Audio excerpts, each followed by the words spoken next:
Hey guys, tonight we're doing something unpleasant. You're going to be a pirate. Not the cool Johnny Depp version that saunters around with eyeliner and witty comebacks, but the historically accurate kind. Smelly, diseased, sunburned, and about one stubbed toe away from crying yourself to sleep in a hammock full of lice.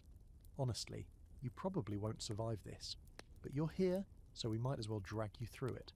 So before you get comfortable, take a moment to like the video and subscribe, but only if you genuinely enjoy what I do here. No pressure. Also, where are you watching from? Drop your city and what time it is right now in the comments. I love seeing how weirdly global our little sleepy history crew has become. Now, dim the lights, maybe turn on a fan for that soft background hum, and let's ease into tonight's journey together. It all begins in some seedy coastal town in England, or maybe France or Spain, or the American colonies. You're broke. Like, beyond broke. Your last meal was a piece of bread someone stepped on. You've been sleeping in barrels and dodging recruitment officers for the Navy because, let's face it, nobody wants to be cannon fodder in a wig. Then someone sidles up to you in a tavern. He's got 3 teeth, a hat that smells like eel, and a promise: gold, freedom, and the high seas. You say yes. This is the worst decision of your life. Within days, you're crammed aboard a ship called something absurd like the Bloody Pelican or the Salty Widow. It's not sailing yet, but it already reeks of mildew, wet rope, and desperation. You meet the crew. Half of them look like they died 2 weeks ago and no one's told them. One guy has a bandaged head and no discernible nose. Another smiles at you, revealing blackened gums and a single molar. They all laugh when you stumble aboard because you still have both ears and clean socks. Not for long. Your first lesson? There's no turning back. The moment your boots touch the deck, you're owned. The captain, who may or may not be sober, claps you on the back and assigns you to bilge duty. That's a fancy term for scoop out the disgusting water sloshing around the bottom of the ship. It smells like rotting fish, salt, and human fluids. You're given a bucket and a wink. By sunset, your arms are numb, your back's on fire, and you've ingested enough mystery water to develop a new disease. At night, you're shown where to sleep. It's a swinging canvas hammock 3 feet from another guy's feet, which smell like vinegar and sin. There's no privacy. Not even a tiny bit. When you try to close your eyes, something scurries across your chest. Probably a rat, maybe a ghost. You don't scream because the last guy who screamed got smacked with a belaying pin and hasn't spoken since. Oh, and your clothes. They're not even remotely pirate chic. You're in whatever rags you showed up wearing, and they're already damp. One sleeve has gone missing. Your boots squish with every step and the salt air is already eating the stitching. You look around and realise that no one on this boat has worn clean clothing in years. One man is wearing what appears to be a curtain tied with a belt. Now here's the kicker. The ship hasn't even left the dock yet. You're already exhausted, already questioning everything, and you haven't even seen open water. That comes tomorrow, along with vomiting, sunstroke, and a solid introduction to what it's like to be hunted by the Royal Navy. But we're not there yet.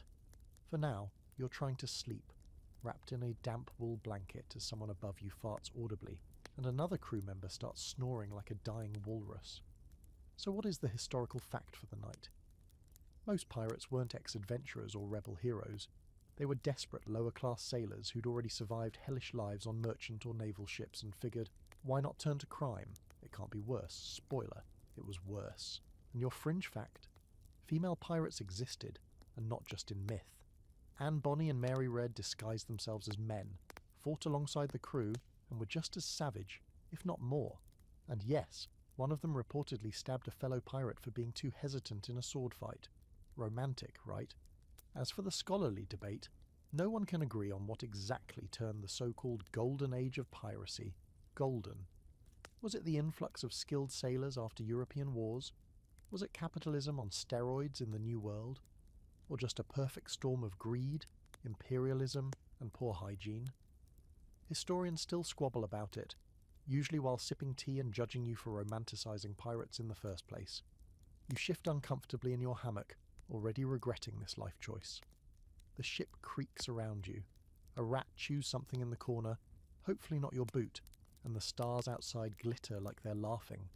Tomorrow, the voyage begins, and you're not ready. The ship pulls away at dawn, and you're jolted awake by shouting, stomping, and the distinct sound of a goat bleating. Don't ask. You haven't eaten yet.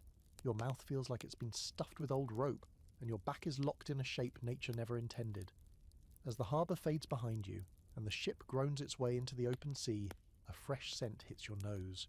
Fresh, as in new, not clean, definitely not pleasant. It's a pungent cocktail of tar, mildew, sweat, fish guts, vomit, wet canvas, and something faintly resembling rotting meat. That's the ship's signature smell now. You'll never forget it.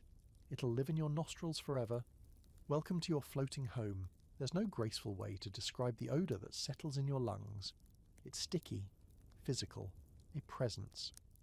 The deck is a greasy patchwork of seawater, mould, and whatever the cook dumped over the side last night.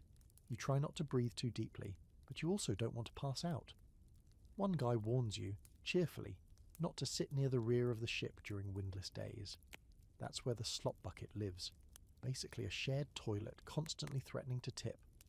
This ship has no plumbing, just holes and hope. It's like camping if your campsite was full of aggressive, toothless men and disease vectors. The captain makes an appearance, and it's underwhelming. He's barefoot, hungover, and carrying a mug of something brown and steaming that might be coffee, might be rum, or might be bilge water with an attitude. His hair is a mess of salt-stiff curls, and his coat is stitched together from at least 3 other coats. He scratches himself casually while barking orders at the crew. You notice his left ear is missing. No one explains. Your first real task today is climbing the rigging to help unfurl the sails. You've never climbed anything in your life taller than a flight of stairs. Now you're dangling 100 feet in the air with rope burns on your palms and a guy named One-Eyed Benny below you yelling, "If you fall, don't scream, it spooks the gulls." Funny guy. You slip once, catch yourself, and immediately want to cry. But pirates don't cry. They just make vague threats and develop ulcers.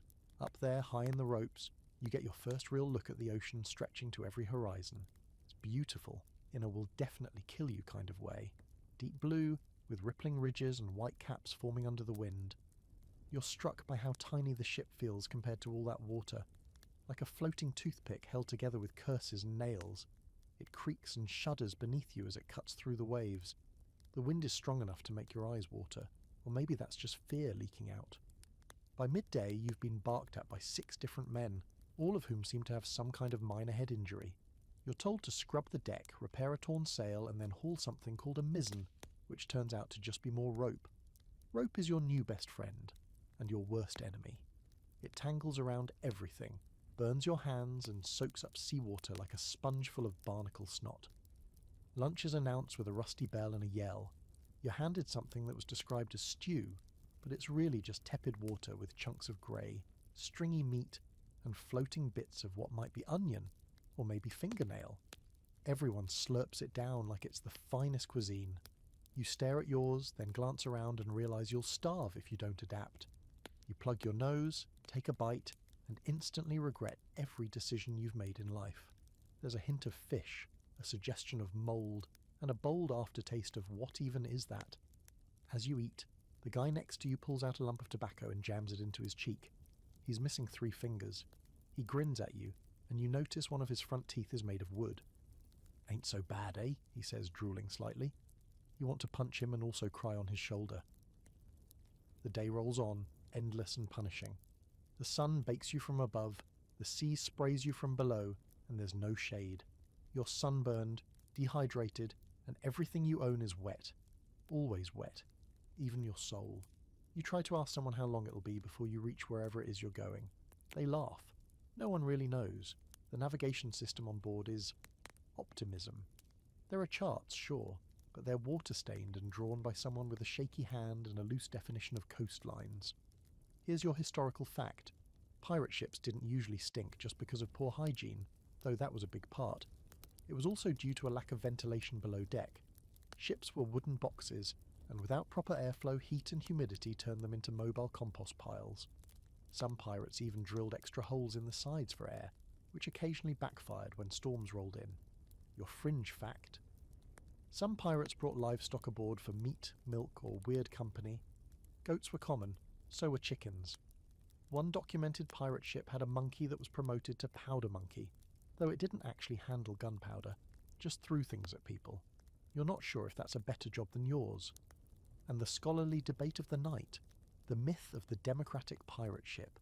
You'll often hear that pirate crews were egalitarian, voted on leadership, and shared treasure equally. But that wasn't universal. Some ships did operate that way, for survival mostly, but many captains ruled like tyrants, hoarded wealth, and punished disobedience with sudden swimming lessons in shark-infested waters. Historians still argue over how much of the pirate code was real, and how much was just a fantasy invented to make pirates sound more charming than they were. As night approaches, the smell intensifies, if you can believe it.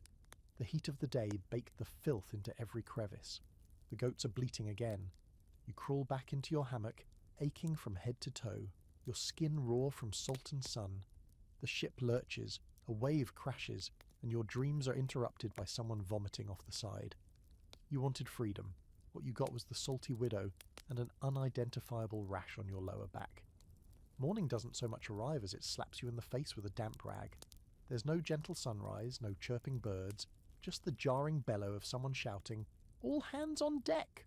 followed by a crash that sounds suspiciously like a bucket being hurled at someone's head.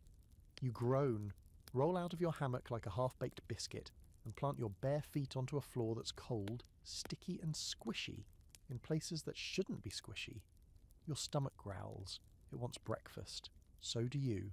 Badly. You shuffle your way to the galley, which is just a small, smoke-filled corner of the ship near the cooking fire. A blackened metal box that creaks with every wave. The ship's cook, a man named Gristle, hands you a wooden bowl and offers you a crooked grin. His apron is stained with substances that may or may not be edible. You peer into the bowl and find hardtack. Let's talk about hardtack. It's not food, it's punishment. This rock-solid slab of flour and water was baked until every ounce of joy was removed. You knock it against the table and it makes a sound like someone closing a coffin. Don't bite it, Gristle warns. You'll lose a tooth. Suck on it till it softens, or throw it at rats. Works either way. You take a bite anyway. Mistake. Your molar sends a shudder of pain into your skull. It's like chewing drywall. Worse, it's not just bland. It's home to a population of weevils. You stare at the small bugs crawling from the cracks in your biscuit. One of them waves a leg. The older sailors laugh when you gag. Extra protein, someone says. You chew anyway. Pride's not on the menu. Besides, you're starving. The rest of breakfast includes tepid water with suspicious floaties and a smear of something called salt pork, which is mostly fat with a stripe of meat, cured in enough salt to mummify a camel. There are no fruits, no vegetables, no coffee, no joy. Just calories, barely. You try not to think about the fact that your last decent meal was 3 days ago and came out of a bin behind a bakery. As you gnaw your way through the chalky slab of despair, the wind picks up. The sails flap and groan. You hear ropes creak like they're protesting their very existence. Someone yells something about the wind changing and suddenly it's all hands again, this time to adjust sails. You're sent scrambling up the rigging once more, clutching a rope with one hand, and your increasingly frayed sanity with the other. Climbing with a stomach full of weevils is not ideal. Halfway up you burp and something comes up. You swallow it. That's just life now.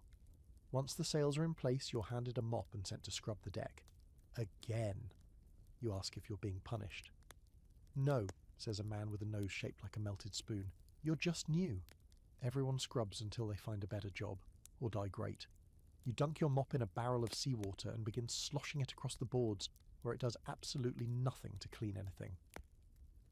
The filth here is permanent, burned into the wood like regret. Hours pass. The sun climbs high, blinding off the waves. You feel your skin crisping. There's no sunscreen, no shade, not even a hat to shield you. You try fashioning one out of a rag, but it immediately blows away. A gull snatches it mid-air, possibly out of spite. The sun is so strong it starts to cook your hair. Your scalp stings. Your eyes blur. You suck on more hardtack. It tastes like betrayal. Then someone yells, "Fish!" and the crew stirs. A net is thrown overboard and dragged back in with a few unlucky sea creatures flopping helplessly. You're lucky enough to be handed a fishtail. Raw. You stare at it. A man shrugs. Better'n hardtack in it. You nibble it and learn that no, it's not. You're starting to feel it. The sluggishness, the soreness in your joints, the fuzziness in your mind. You're not just tired, you're malnourished. Scurvy is coming. You've heard whispers about it. Bleeding gums, swollen legs, teeth falling out like wet cornflakes. You notice an older sailor spitting blood into the sea. He smiles at you. One of his teeth dangles, swinging gently in his mouth like a door on bad hinges. Here's your historical fact of the day.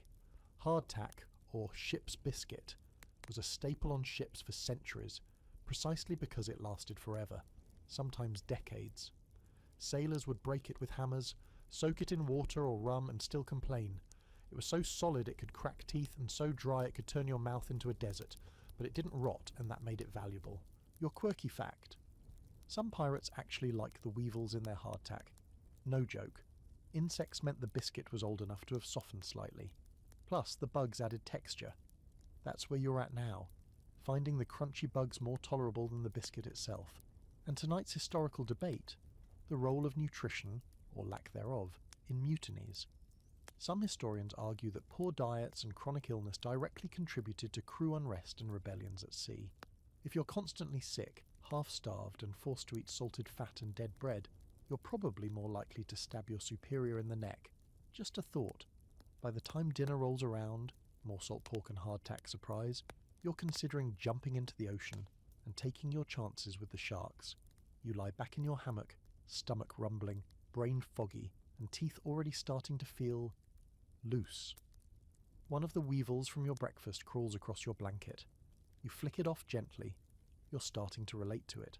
Small, unwanted, and trapped on this cursed wooden coffin. Outside, the sea swells gently. The ship creaks. Somewhere in the distance, a storm is brewing. You can smell the rain, thick and heavy on the breeze. You know you're not ready for it. But breakfast comes first. More hardtack, always more hardtack. By day 4, you realise something's wrong. Actually, everything's wrong, but now it's your body that's turning against you. You wake up feeling like your bones have been soaked in vinegar. Your joints ache. Your lips are cracked. Your skin's starting to peel in places that shouldn't peel, and there's this deep, aching throb behind your eyes like your brain's been left out in the sun too long. Your gums? They feel squishy. That's not good. Nothing on your face should feel squishy. You glance over at the guy in the hammock next to you, and his mouth is a horror show. His lips are purple, his teeth are gone, and he's got what looks like a small open sore on his cheek. "Morning," he croaks, grinning like a corpse. You try not to scream. You fail a little. He just chuckles. "Don't worry. That's just the scurvy settling in." Scurvy. You've heard the word, sure. Sounds like an annoying rash or maybe a pirate-themed cold. But now you're living it, and it's a full-body betrayal. Turns out, when you don't get vitamin C for weeks on end, your body basically gives up on holding itself together. Gums rot. Teeth loosen and fall. Muscles dissolve like soggy bread. In extreme cases, old wounds reopen. Your body reverts to a state of, "Please stop doing this to me," on a cellular level. Of course, there's no citrus on board, or vegetables, or even clean water if we're being honest. Just endless hardtack, salt pork, and whatever questionable stew Gristle brews up in his cauldron of doom. Some of the older sailors try to convince you that chewing on leather helps. One guy says he saw a man survive on candle wax and seaweed. Another swears by drinking seawater in moderation, which you're pretty sure is a fast track to organ failure. Nobody knows anything. They're just dying slightly slower than you. The smell on the ship is getting worse, and that's saying something. Between infected wounds, rotting food, and the constant waft of bodily functions, the air itself feels hostile. You try to breathe through your mouth, but that doesn't help when the taste of the ship is just as bad, like licking a diseased barnacle. You're assigned to cleaning duty below deck, which is exactly as awful as it sounds. The lower deck is a cramped, dark, airless dungeon. The ceiling is low, you have to stoop, and it's wet, always wet. The walls sweat. Everything drips. You're handed a rag, told to mop up some mysterious leak and left alone with the rats. Yes, plural. You make eye contact with one the size of a loaf of bread. It blinks at you, then waddles away like it owns the place. While you're swabbing, you hear hacking coughs from the sick bay, if you can even call it that. It's more of a corner with some bloody rags and a man who might be dead but no one's checked. You hear moaning. Someone mutters a prayer. Someone else just mutters curses. One man begs for orange juice in a pitiful voice, like that'll save him. It won't. Eventually you're called above deck to help rig the cannons. Why? No one tells you. There's no ship on the horizon, no enemy in sight. But apparently the captain had a dream about being attacked by a ghost fleet, and now the cannons need testing. You and two other unlucky fools roll a 600-pound gun into position, swearing and sweating in the sun, while the captain, still barefoot, still possibly drunk, shouts instructions through a telescope he's not even looking through. The test fire is deafening. Your ears ring. Your shirt catches a spark and smoulders. The recoil knocks you backward into a barrel of spoiled pickles, which bursts, covering you in vinegary brine and something unidentifiable but definitely moving. The crew laughs. You try to smile but immediately gag. You will smell like fermented sadness for the next 3 days. Here's your historical fact. Scurvy was one of the deadliest and most common diseases among sailors during the Age of Sail. Entire crews could be wiped out in weeks. British naval ships eventually figured out that citrus, especially limes, could prevent it, hence the nickname limeys for British sailors. But pirates? No such luck. They rarely had fresh anything, let alone magical vitamin-filled fruit. Your quirky fact tonight. Pirates tried all sorts of bizarre remedies for illness. Some believed in wearing charms made of animal teeth. Others drank their own urine. One documented crew tried to treat scurvy by making tea from rusty nails. Yes, iron tea. It didn't work, obviously, but at least they got tetanus to go with their vitamin deficiency. And the scholarly debate, did pirates actually suffer from scurvy as much as naval sailors? Some historians argue that pirate raids on coastal towns and merchant ships meant they had better access to fresh food, at least occasionally. Others point out that pirate crews lived in chaotic, inconsistent conditions and rarely had any real stores of fruit or vegetables. In other words, it depended on the captain, the region, and luck. You have none of the above. By nightfall you're dizzy, your legs are heavy, and your gums are bleeding. You spit into the sea and watch a little streak of red swirl into the water. Someone slaps your back. That's just your body making space for new teeth, they joke. You don't laugh. You just crawl into your hammock, cover your face with a damp rag and dream of oranges. And just to really cap off the night, one of the goats dies, just topples over, no one moves it. It's just there now, stiff-legged and glassy-eyed, lying in the middle of the deck like a reminder that this ship eats everything eventually, man, beast or hope. You wake up to shouting again. You'd think by now you'd be used to it. Voices raised in panic, in anger, in incomprehensible seafaring gibberish. But this time the tone is different, sharper. You sit up in your hammock, bleary-eyed, and nearly fall out. The ship is listing slightly, not unusual, but the crew, they're clustered in tense, twitchy groups. A few are staring at something near the helm. You push your way through, heart sinking with every step. The captain is face down on the deck, not moving. Someone finally says it. He's dead. And just like that, the silence breaks. Now this isn't one of those honour his memory moments. There's no mourning, no eulogy, no black armbands or whispered prayers. Within 30 seconds the deck erupts into chaos. The first mate, who may or may not have been feuding with the captain over a gambling debt involving a pig, immediately claims command. Two other men argue loudly that he once steered the ship into a reef, and another guy shouts, "He drinks his own pee," which to be fair is not that uncommon out here but still frowned upon in leadership. You, being the newest and most clueless, wisely stay out of it. You drift toward the railing, pretending to check a rope while trying to look unimportant enough not to get stabbed. Pirate leadership isn't handed down through fancy ceremonies. It's seized, sometimes literally. The election process is about as civilized as a tavern brawl. Some pirate crews do vote, if they're feeling democratic that day. Others settle disputes with knife fights, drinking contests, or straight-up threats.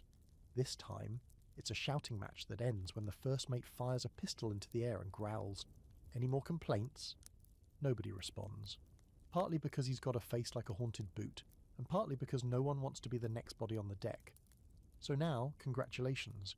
Your new captain is a man named Krieg. He's got one eye, a limp, and a beard that looks like it might still be growing something alive. He's also wildly unpredictable. His first order is to turn the ship north because he has a hunch, and his second is to double everyone's rum ration, which temporarily wins the crew over. His third, he throws the dead captain overboard without so much as a goodbye. You watch the body hit the water with a splash. No ceremony, no last words, just a thud, a few bubbles, and gone. The sea takes him without complaint. You're shaken, but no one else seems bothered. "More hammock space," someone jokes. You laugh nervously. That's the thing about pirate life. It's fast, cruel, and nothing's permanent, except the smell. The smell is forever. Craig calls for an inspection. Why? Who knows? Maybe he wants to assert dominance. Maybe he's bored. You're lined up, and he walks past, sniffing people, occasionally jabbing a finger into someone's chest or asking vague questions like, "Do you bleed easy?"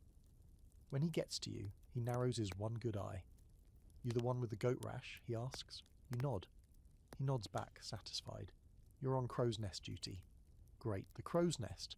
You climb, again, higher than you want to. The mast sways alarmingly. The platform is small, barely enough room to stand, and smells like bird poop and fear. You cling to the ropes and do your best impression of a lookout, though you have no idea what you're supposed to be looking for. Ships, land, sea monsters. At this point, any of those would be equally terrifying. Hours pass. You see nothing. Just endless rolling ocean. Occasionally, a flying fish breaks the surface, flopping briefly in the air like it's regretting all its life choices, then vanishes again. The sun scorches your back. Your legs cramp. You consider throwing yourself off just to get out of duty, but then remember that Crag would probably just make the goat do it in your place. Down below, the crew is restless. The extra rum has kicked in, someone starts singing, someone else throws up, a game of dice turns into a wrestling match. Crag lounges in the captain's chair, drinking from a jug that looks suspiciously like it used to hold lamp oil. The ship veers slightly off course as he yells something about fortune's favour and trusting the wind. You try to trust the wind. The wind doesn't care. Here's your historical fact of the night. Many pirate captains were elected, at least early in the voyage. Crews valued leadership but hated tyranny, and captains who failed to bring loot or keep the crew fed were often voted out, or, more accurately, tossed overboard with rocks in their pockets. It wasn't just mutiny for fun, it was survival. Your quirky fact. Some pirate crews had rules about everything, from bedtime to fighting. One infamous code forbade gambling on board, required lights out by 8, and fined anyone who brought women or boys on board without permission. Pirates, the original HOA, and the scholarly debate. Historians still argue over just how much authority a pirate captain really had. Was he a dictator? A figurehead? A glorified party planner with a sword? Depends on the ship. Some captains ruled like monarchs, others like camp counselors with weapons. Crag, clearly, falls into the drunken chaos goblin category. Night falls. You're finally allowed to climb down from the crow's nest. Your legs jelly, your back aching. Crag is asleep in the helm, snoring loudly. Someone has drawn a moustache on his moustache. You lie down in your hammock and close your eyes, but sleep doesn't come easy. Not because of the discomfort or the goat stink or even the scurvy slowly melting your face, but because now you understand something critical. There are no rules here, no safety nets. One moment you're mopping decks, the next your leader is face down in a puddle of grog, and you're following orders from a man who talks to his own foot. This isn't an adventure, it's barely survival, and there's no way out. You don't remember falling asleep, but you definitely remember waking up. It's like the ship itself shook you awake, rattling your bones with a sudden lurch. Your hammock swings violently, dumping you half onto the floor. You catch yourself just before smacking your head against a barrel. The sound outside is different this morning. Not the usual low groans of wood and wind, but a constant barrage of shouted orders, boots hammering the deck and the metallic scream of chains. When you stumble above deck, the world is chaos. The skies are harsh metallic grey, clouds stacked on clouds like a wall. The sea heaves and rolls, slamming the ship up and down like it's a toy. You grab the nearest rope to stay upright, but it's slick with rain and salt spray. Your hands burn instantly from the friction. You blink against the stinging mist and realize, with a sinking gut, what's happening. Storm. This isn't the gentle cinematic storm of movies, with dramatic lightning and rousing music.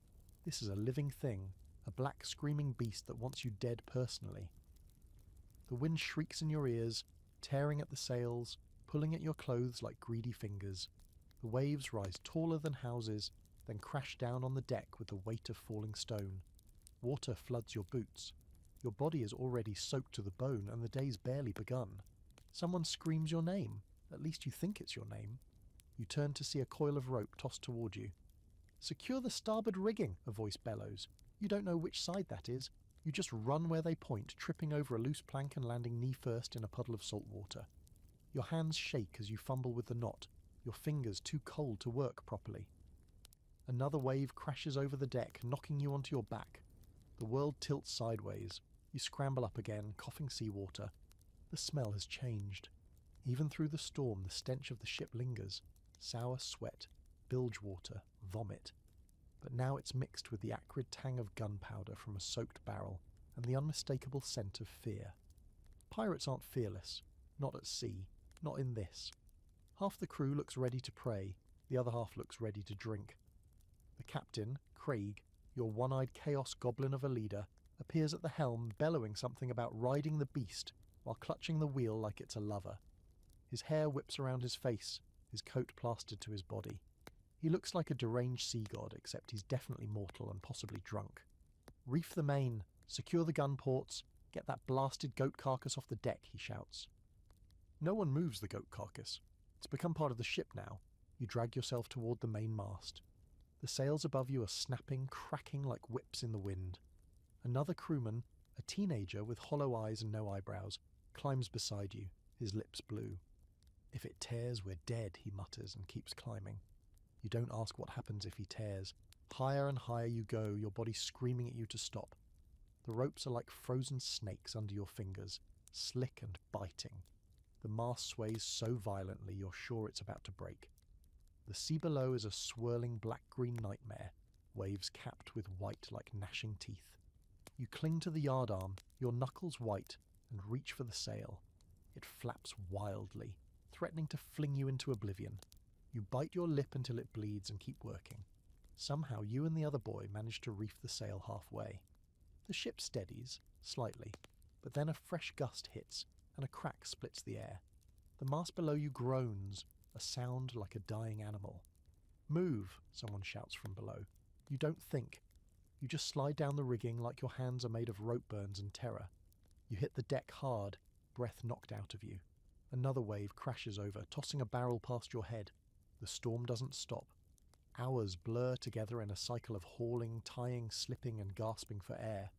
Your muscles feel like torn rope, your nails split, your lips taste of blood and salt. You can't tell where the rain ends and your tears begin. Finally, mercifully, the wind begins to die. The waves shrink from mountains to hills. The rain slackens to a drizzle. The sky still churns above, but it's lighter now, streaked with dirty gold where the sun tries to break through. The ship limps forward, battered but afloat. You collapse against a railing, trembling. Around you the crew is silent, exhausted, soaked. One man is missing. You don't ask where he went. Another is lying on the deck, coughing up seawater, his leg bent at a wrong angle. Crag wipes his mouth with the back of his hand and yells, "See? She likes us," gesturing at the ship as if the storm were a test of loyalty you just passed. You resist the urge to throw your hardtack at him. Here's your historical fact tonight. Storms were among the deadliest dangers for pirates, not just because of drowning, but because wooden ships were fragile. A broken mast, a torn sail, or a breached hull could strand a crew hundreds of miles from land with no hope of rescue. More pirate ships were lost to weather than to battle. Your quirky fact. Some pirates believed storms were curses cast by witches or vengeful ghosts. They'd throw offerings, coins, rum, even animals, overboard to appease the sea. One infamous crew sacrificed their only chicken mid-storm, then starved for a week. You think of the goat and decide maybe they're onto something. And tonight's scholarly debate. Did pirate crews have better survival rates in storms than Navy ships? Some argue yes. Pirates were leaner, faster, and less encumbered by heavy cargo. Others argue no. Pirates lacked the discipline and resources of naval crews. Either way, the ocean didn't care. It was equal opportunity murder. You stagger back to your hammock that night, clothes still dripping. Your body is beyond sore, it's numb. You stare at the dark ceiling, listening to the creak of wet wood and the soft whimper of someone crying nearby. You realize you're lucky to be alive, and unlucky enough to have to keep living this way. You wake up soaked in your own sweat, though whether it's fever or humidity you're not entirely sure. The storm is over, but the ocean hasn't forgiven you yet. The sea is calm, yes, but it's not peaceful. It's the kind of calm that feels like a setup. The air is thick and hot, smothering you like a wet blanket left in the sun too long. Everything sticks to everything. Your shirt to your back, your tongue to your teeth, your sanity to the edge of a cliff. The ship creaks quietly, exhausted. So are you. The good news? You survived a full-blown ocean storm. The bad news? You've earned a new job. You're now a topside assistant. That's pirate speak for, we're out of people, and you're not dead yet.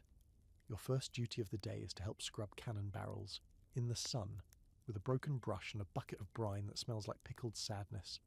You sit there, sweating from places you didn't know could sweat, scrubbing metal while salt crystallizes on your skin like you're turning into jerky.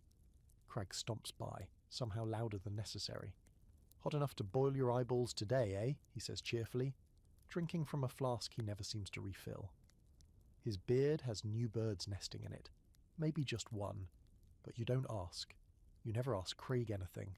You just nod and keep scrubbing like your life depends on it. Because it does. The heat is unbearable. There's no wind. The sails hang limp like soggy sheets. Below deck it's worse. Like crawling into a steaming coffin. The air is so thick it feels like you're chewing on soup. You watch the older crew members move like ghosts, barely able to lift their boots. One collapses into a corner and doesn't get up for a long time. No one checks on him. Soon, people start to whisper the word fever. The sick bay, or again the area of blood-soaked rags and regret, fills fast. It's not just scurvy anymore. It's heat stroke, infection, and something worse. A crewman's leg, wound from the storm, has turned purple and swollen. Another man is coughing up blood, muttering nonsense. Someone else tries to climb the rigging, naked, shouting that he's becoming the sky. Crag knocks him out with a bucket and shouts, "No more sky talk," as if that'll fix anything. You do your best to avoid the sick, but the ship is small and the air doesn't care who's infected. You cover your mouth with a scrap of cloth, damp it with seawater, and pretend it's helping. You think about fresh air, cool breezes, clean sheets. You think about death too, but only because it sounds less sweaty. At midday, Gristle tries to pass off something called sea stew. It's water again, but this time with suspicious stringy bits of what might have once been crab, or rat, or part of the goat. No one asks. You take a bite, gag, and force it down because hunger is louder than disgust now. The guy next to you tries to trade his stew for rum. He's missing 2 fingers and seems confused about where he is. As the sun climbs higher, the deck turns into a frying pan. The boards burn your feet through your boots. Someone tries to throw up over the side and collapses halfway. Crag orders everyone to swab the heat off the deck, which doesn't even make sense, but no one questions him anymore. You swab. The water dries before it hits the wood. Then the ocean plays its favourite game. Surprise. The calm ends, not with a storm, not with an enemy ship, but with a gust. A single, sudden gust of wind that sends the sails flapping and ropes whipping. Everyone freezes. Then Crag laughs like a lunatic and yells, "She breathes again!" The crew springs into action, pulling ropes, adjusting sails, shouting commands with more energy than you've seen in days. You stumble to help, hands blistered and trembling, but the wind is real. The ship moves again. You feel it beneath your feet. The subtle shift from bobbing corpse to a living thing. The sails tighten. The wheel creaks. The ship cuts through the water once more. And for a moment, just a tiny sliver of time, you feel something you haven't felt since the moment you climbed aboard. Hope. Of course, that lasts about 10 minutes before a fight breaks out over a tin mug of water. A real brawl. 2 men, both shirtless, soaked in sweat, swinging at each other with what little strength they have left. One headbutts the other, blood sprays. The crowd cheers. Crag watches from his perch and doesn't intervene. Eventually one man collapses wheezing, and the other grabs the mug, drinks half, then pours the rest down his pants. You wish you were kidding. Here's your historical fact tonight. Tropical heat was one of the most brutal killers on long voyages. Ships turned into ovens. Dehydration, heat stroke, and ship's fever, likely typhus or some mix of mosquito-borne horrors, ravaged crews.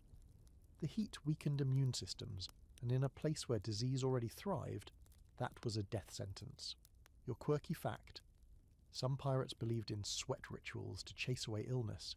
They'd build a fire below deck, yes, on a wooden ship, and sit around it wrapped in blankets to sweat out disease. Unsurprisingly, this often ended with fire, suffocation, or everyone just being even sicker and much sweatier. And tonight's scholarly debate. How much did tropical climate influence the decline of piracy? Some argue that the heat, disease, and environmental toll made it impossible to sustain pirate republics in places like Nassau. Others point to British naval crackdowns and economic shifts, probably both. But the heat, that definitely didn't help anyone live longer.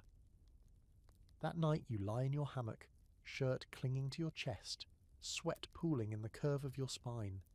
You can hear the fevered mumbling of sick crewmen echoing through the ship.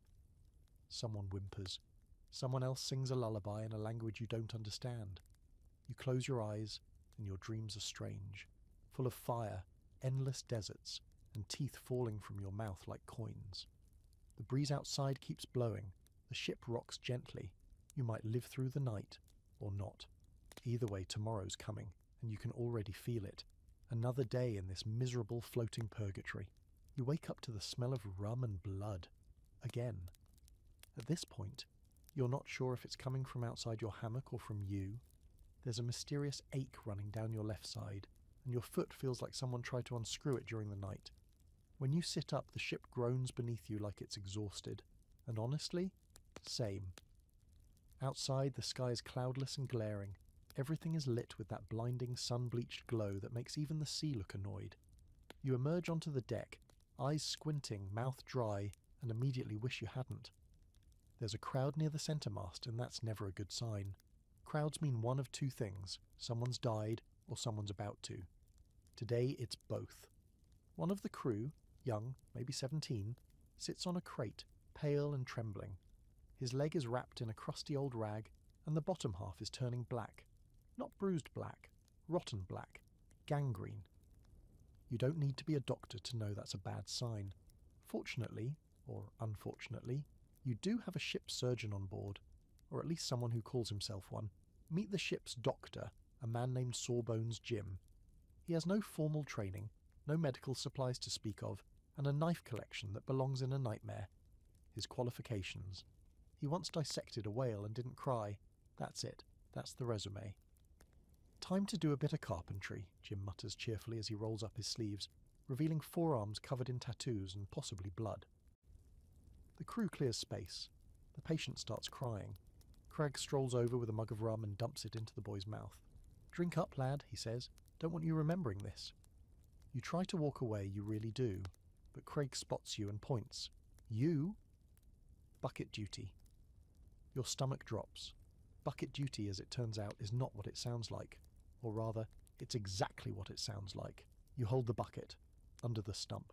Jim sharpens his bone saw against a whetstone while humming. The boy is strapped to the crate. Everyone watches. No one offers help, just mutters bets on whether the kid will survive. When the sawing starts, it's slow, deliberate, and unimaginably loud. The sound of steel grinding through bone is something you'll never unhear. The screaming? Also unforgettable. The blood hits your hands in hot spurts, and you nearly drop the bucket. The leg comes off, eventually. The boy passes out. Someone throws a sheet over him like that'll help. Jim sews up what's left with thick twine. The stump looks awful. Not just fresh wound. Awful. Pirate ship medicine awful. You can already see it swelling. Infection isn't a matter of if, it's how fast. Later you try to eat. It doesn't go well. Gristle has prepared something he calls bone broth, which given the morning's activities makes you gag. You skip the meal. Instead, you sit near the edge of the ship, staring at the horizon, trying not to think about the smell of blood or the sound of that saw. You'd give anything for a real doctor, a clean hospital, a glass of water that hasn't been stored in a barrel that once held fish. You look down at your own hands, blistered, shaking, stained, and wonder how much longer your body will hold out. A splinter could kill you out here. A sneeze might start a chain reaction. Everything feels like it's one step from disaster. Here's your historical fact. Most pirate ships did have someone acting as a surgeon, but they were rarely trained. The best were former naval doctors who defected. The worst were literally just whoever didn't flinch at blood. Tools were unsterilised. Anesthesia was a mix of rum and biting something wooden. Survival was not great. Your quirky fact. Some surgeons believed that blowing smoke into a patient's rectum could revive them after near drowning. It's true. They even had long tobacco pipe kits for it. It didn't work, obviously, but that didn't stop them from trying. Suddenly the bonesaw seems almost merciful. And tonight's scholarly debate: did pirates actually treat injuries better than navies? It's argued that pirates, weirdly enough, had better post-op survival rates sometimes, because they weren't under strict hierarchies and could rest more after injury. Others say that's nonsense, and any advantage was pure luck. Either way, the average pirate didn't die in glorious battle. They died from infected blisters and poorly executed amputations. By late afternoon, the boy's breathing is shallow. No one looks hopeful. Cragg tells a story about a man who lived another decade with only one leg, before falling off a dock and drowning because he forgot he couldn't swim. It's meant to be funny. No one laughs. You finish your shift by scrubbing the deck where the surgery happened. There's still blood. Always blood. You ask Jim if it bothers him. He shrugs. We all rot different ways, he says, then goes back to sharpening something unnecessarily long and curved. That night, the boy dies. Quietly. You hear someone say it like it's weather news. Aye, the lad's gone. His body's wrapped in canvas, tied with rope, and unceremoniously dumped into the sea. No prayer, no music, just a splash and silence. The ocean swallows him. You lie awake, rocking gently in your hammock, listening to the ship breathe. You feel phantom pain in your leg. Not the missing one, the still attached one. It's just your mind playing tricks. Probably. You can't tell anymore. You think about all the ways you might die out here. Storms, starvation, infection, madness. And every one of them feels probable. The ship creaks, the rats scamper. Somewhere above, Cragg sings a lullaby to the moon in a voice that's almost tender. And you? You close your eyes and whisper a silent plea to whatever might be listening. Not tonight. Not yet. You wake up with a rat sitting on your chest. Not metaphorically, literally. It's just there, grooming itself like it owns the place, looking you dead in the eyes with that casual, beady-eyed arrogance that only rats and royalty seem to pull off. You stare at it, frozen, hoping maybe it'll lose interest or spontaneously combust. It does neither. It simply stretches, yawns, and finally scampers off your body and into a crack in the wall, leaving a wet spot on your shirt that you really hope is just condensation. This is your life now. You climb out of your hammock, wiping rat footprints off your chest and try to stretch. Your back cracks in at least 3 different directions and you wince. Everything hurts. Your hands are raw. Your knees ache. Your gums are still bleeding, and you're now reasonably sure you have lice. Actually, you're certain. One of them waved at you from your sleeve yesterday. Breakfast, if you can call it that, is more hardtack. This one's especially crunchy. You bite into it and feel something crack. Not the biscuit, your tooth. You spit out a little bloody shard and just stare at it. No one around you even reacts. A guy next to you is using his hardtack to hammer a nail into the deck. You lock eyes, and he shrugs. Multi-purpose, he says, chewing on a strip of salt pork that might just be leather. There's no coffee, no tea, not even a scrap of dried fruit. You ask Gristle if there's any fresh water left, and he laughs so hard he starts coughing. Aye, he chokes out. We're always running low. But drink fast before it gets the worms again. You sip anyway. The water tastes like old socks soaked in fish juice. Something wiggles at the bottom of your cup. You pour it overboard and pretend you didn't see anything. The task today is rat patrol. That's not an exaggeration, it's an actual duty. The rat problem has gotten so bad that Cragg finally noticed when one of them chewed through the leather grip on his pistol. Now it's all hands on rat duty, which means crawling through the tightest, darkest parts of the ship with a lantern, a stick, and the deeply unsettling knowledge that you are never alone. You squeeze through narrow corridors below deck, shoulders scraping against damp wood, eyes scanning for twitchy movement. The smell down here is indescribable. A thick stew of mould, urine, mildew, old rope, and something you can only describe as ship rot. You spot your first rat behind a barrel. It stares at you, offended, like you're the one in the wrong. You swing your stick, miss. It scampers over your boot and vanishes. You scream. Quietly. You end up spending 2 hours in the dark with nothing to show for it, but scratches on your hands and the growing suspicion that the rats are smarter than the crew. One of them literally darted past with something shiny in its mouth, possibly a button from Cragg's coat. You report back to the deck and lie about how many you got. Everyone does. Cragg doesn't care. The worst part is sleeping. Again. Always. There's no privacy. Your hammock sags, slightly damp, and smells like old feet. The guy above you has night terrors. He screams about sea spiders at least twice a night. The guy next to you snores like a malfunctioning accordion. Someone else hums lullabies in Spanish until they fall asleep. You haven't had 8 hours of rest since you boarded. And now, the rats. The rats are always there. You hear them scuttling through the walls, scrabbling over barrels, chewing through anything soft. One of them pooped in your boot last night. You found it the hard way. You tried to clean it with a rag and seawater, but now the boot just smells like salted poop. You wear it anyway. There are no spares. Your historical fact for tonight? Rats were a plague on ships. They chewed through sails, food stores, ropes, and clothing. They spread disease, especially the terrifying kind, like typhus and the plague. Some ships brought cats on board to help control the population. Others tried setting traps. Most gave up and accepted that rats were part of the crew. Your quirky fact? Rats weren't always seen as bad luck. Some sailors believed that if rats were seen abandoning a ship before a voyage, it was a sign that the ship was doomed to sink. Others treated ship-rats like pets, naming them and feeding them crumbs. One infamous pirate had a rat named Pickle he claimed was his lucky charm. Pickle allegedly survived 3 sinkings. And tonight's debate: did pirates have worse rat problems than navy ships? Some historians argue yes. Pirate ships were more crowded, less clean, and carried more random loot for rats to nest in. Others say no, naval ships were just as filthy, and the only difference was whether anyone cared enough to do something about it. On your ship, no one cares. After the rat patrol, you try to relax. You sit near the bow, watching the sea churn. It's a calm day, no storms, no enemy sails, just endless waves, and a sky that feels too big. You almost feel peaceful, until a rat walks directly across your boot, dragging what looks like a tooth. You sigh. Back below deck, Gristle is cooking dinner. You smell it before you see it. Burnt, fishy, and somehow still sour. He proudly serves a stew with chunks that bounce. You ask what's in it. He says, "Not rat," which is not a comfort. You force yourself to eat anyway because hunger wins.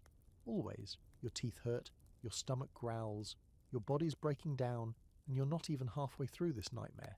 You try not to think about it, about the rats, about the smell, about the screaming above you. That night, just before you drift off, you hear something by your ear.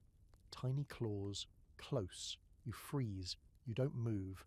The rat nest is in your hammock ropes now. You know it. You feel it.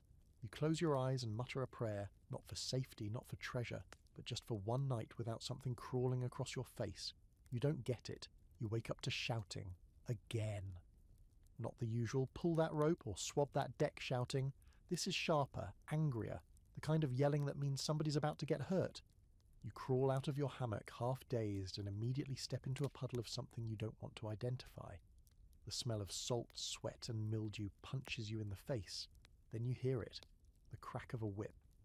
You scramble up the ladder to the deck, blinking into harsh sunlight, and freeze. A man is tied to the mast, his shirt ripped open, his back striped with raw, bleeding welts. Craig stands a few feet away, one hand on his hip, the other holding a short, knotted rope. He's smiling. Not a happy smile, but the tight-lipped smirk of someone enjoying his own power. Around him, the crew watches in a loose circle, silent, like it's a show they've seen 1,000 times. The man tied up, big, scarred, probably in his 40s, is accused of stealing rum.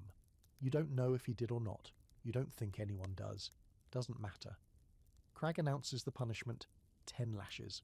The man snarls something back and Crag changes it to 20, just like that, because he can. You feel a rush of heat rise in your face. You want to look away. You don't. You can't. The first lash cracks through the air like a pistol shot, and the man jerks against the ropes. The second draws blood. By the 5th, he's silent. By the 10th, he's shaking. By the 20th, he's slumped forward, barely conscious. Crag tosses the rope aside and walks off, bored. 2 sailors untie the man and dump him on the deck like trash. No one moves to help. You force yourself not to throw up. This is the ship's discipline.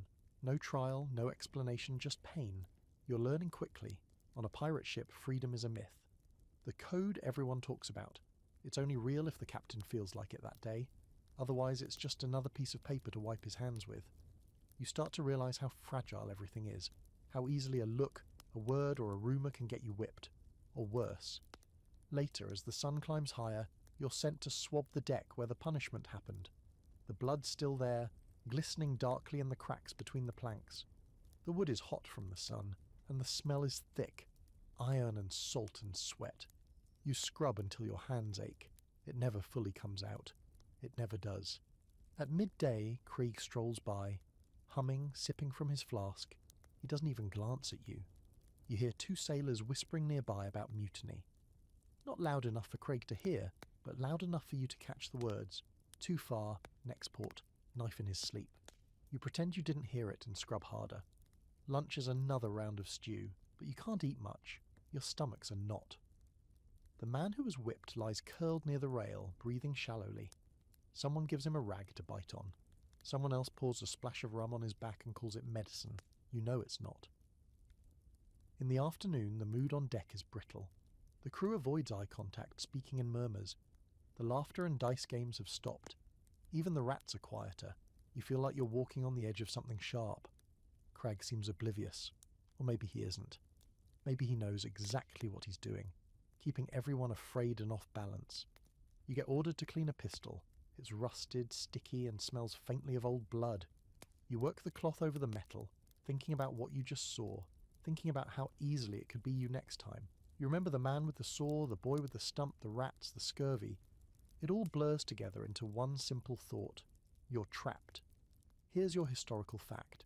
Pirate ships did have codes, sometimes elaborate ones, that spelled out punishments for various offences. Stealing from the crew, breaking rules, or deserting could lead to flogging, marooning, or death. But unlike the romanticised idea of a democratic ship, these punishments were often arbitrary, especially under brutal captains. Your quirky fact. Some ships use bizarre punishments instead of flogging. One code allowed captains to shave a man's head, tar it, and then pour feathers on it. A humiliating, sticky mess. Another involved keel hauling, where a man was dragged under the ship's hull scraping against barnacles. Most didn't survive it. And tonight's scholarly debate. Did pirate codes make life fairer or just codify cruelty? Some historians argue they were revolutionary, offering rights and profit-sharing unheard of in the Navy. Others point out that the same codes gave captains legal cover to maim, whip, or kill without real accountability. Freedom with a leash is still a leash. By dusk, the man who was whipped dies quietly. No one says his name. His body's wrapped in canvas, tied with a bit of rope and tossed overboard. You don't even flinch this time. The splash is just part of the rhythm now. That night you lie in your hammock, the memory of the whip cracks echoing in your head. You stare at the dark wood above you, at the faint glow of lantern lights swinging with the ship's motion. You know this life isn't just miserable, it's unstable. All it takes is one bad day, one angry captain, one false accusation, and you're next. You pull your blanket tighter and listen to the rats in the walls. They sound almost like laughter. Morning drags in like a wounded dog, slow and ugly. The air smells different. Thicker, wetter, sour in a way you can't place. You roll out of your hammock, knees popping like bad joints in a puppet, and make your usual mistake, breathing through your nose. Big regret. The stench that greets you is a vicious combination of unwashed bodies, spoiled meat, mildew, and something floral that might be perfume or just rotting fruit. It's hard to tell anymore. The whole ship smells like it's decomposing in slow motion. But today there's something new in the air. Land. A shout rings out from the crow's nest. Sail ho! Land to the east. The crew stirs, and not in the frantic, panicked way they do when a navy ship appears or someone yells fire. No, this is the rare, almost giddy kind of movement that comes when a break from the sea might actually be on the table. You shuffle out onto the deck, shielding your eyes, and there it is. A low green smudge on the horizon. Trees, palm trees, actual dirt. You can practically smell the mouldy rum already. Crag makes the call before anyone has a chance to complain. Shore leave. We'll resupply, trade, and maybe steal a few things if the locals are slow. Everyone cheers, even the ones who can barely stand. You feel a flutter of relief. Actual land. Maybe you'll get some fresh food. Maybe you'll find soap. Maybe you'll stop bleeding from your gums for 5 minutes. You don't even care where it is. At this point, any landmass without a mast is paradise. As the island gets closer, the ship slows. Crag bellows something about watching for reefs. You notice a change in the sea. It's calmer, warmer, but tinged with that silty brown that means you're sailing over shallows. The hull creaks. The breeze carries the smell of damp earth, salt, and something a little off. Sweet, foul, familiar. The kind of smell that doesn't belong in the ocean. Something human. You drop anchor offshore and take one of the longboats in.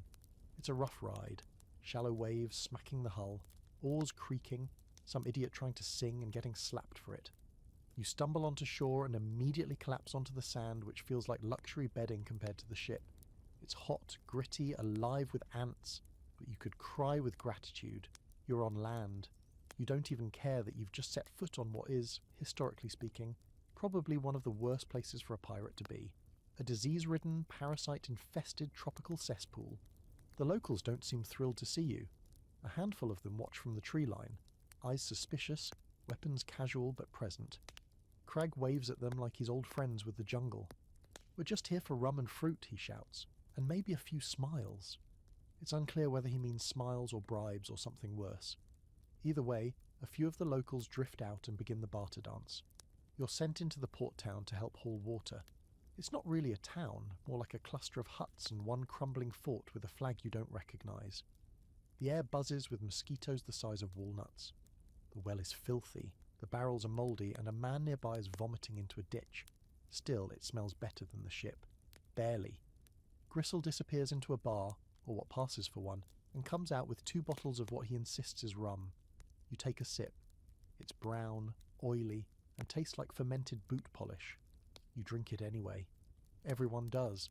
It burns on the way down, but it numbs the weird ache in your ribs, so you count that as a win. Later you're given a coin pouch and told to buy fruit. Fruit. Actual fruit. You stagger toward the market like it's a holy pilgrimage, already dreaming of oranges, mangoes, maybe even a banana. You find a stall with shriveled papayas and a few questionable limes. The seller eyes you like, you're planning to bite him. You trade 2 coins for a handful of withered citrus and 1 slightly bruised guava. You eat half the lime right there. Your body doesn't know how to react. Your gums tingle. You're pretty sure this is what joy feels like.